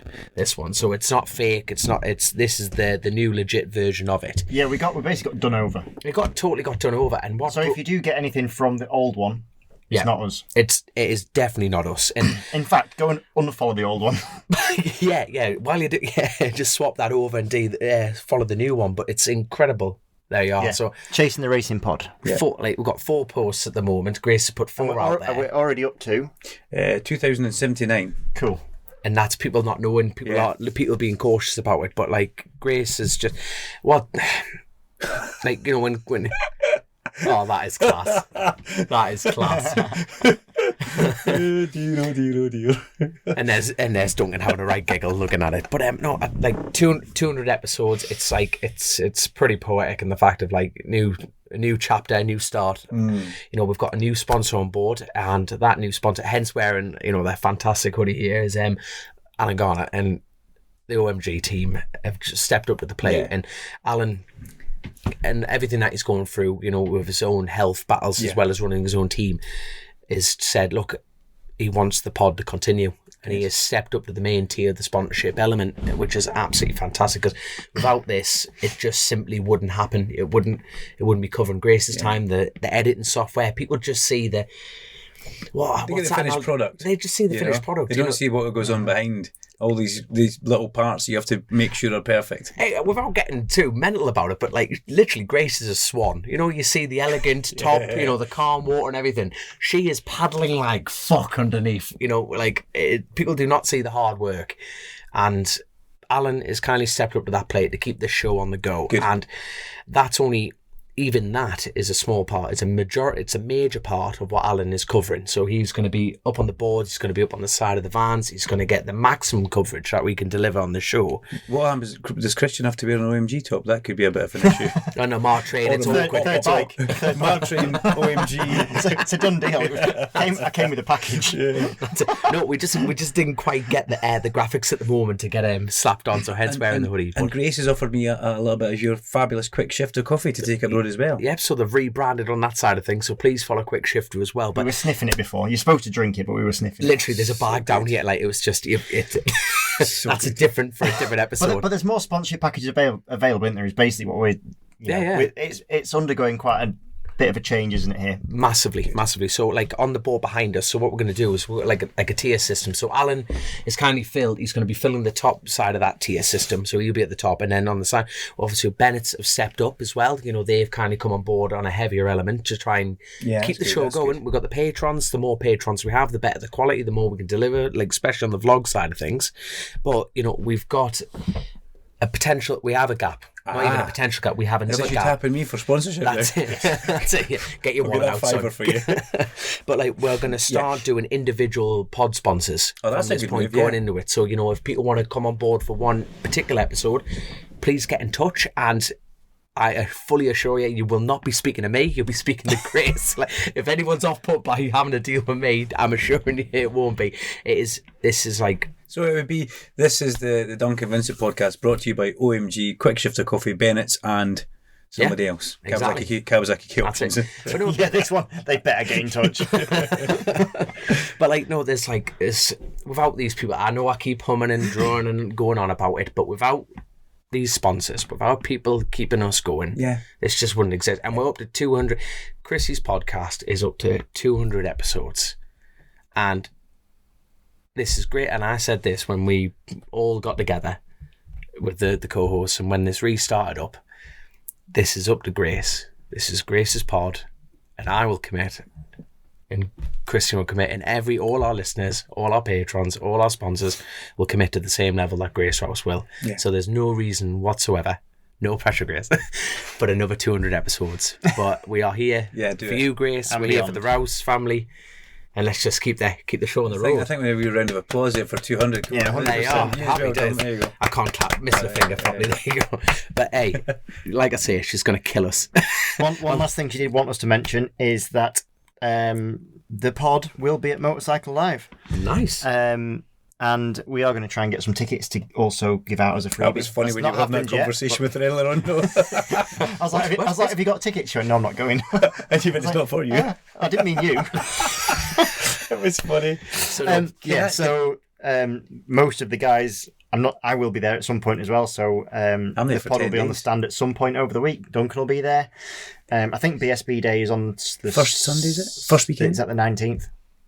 Yeah, that's the date I've been given. 19th of November is when I think BSB check the Motorcycle Live website. Yeah, don't take my word for it. Can I just say thank you very much? It's a proper honour to be down here. I was really nervous about this. I didn't want to, like I say, cock it up, and it's been. You can't say cock. I can't say cock or bugger. So I just want to say thank you. It's been great. I'll make the drive home with my fajita so much better. Oh, look, my beautiful wife's phoning me right now. Where the hell are you? Fuck are you? You are dead, Vincent. You are so dead. You've got to leave that in, Grace, just to prove I was here. She'll be tracking me. But thank you very much. You made me feel at home, and it's you do a great job. So keep it going. Cheers, keep Duncan. it going. No, thank you so much. And we'll catch everyone listening to this another time. Yeah. See you in a bit. Bye. Peace and love.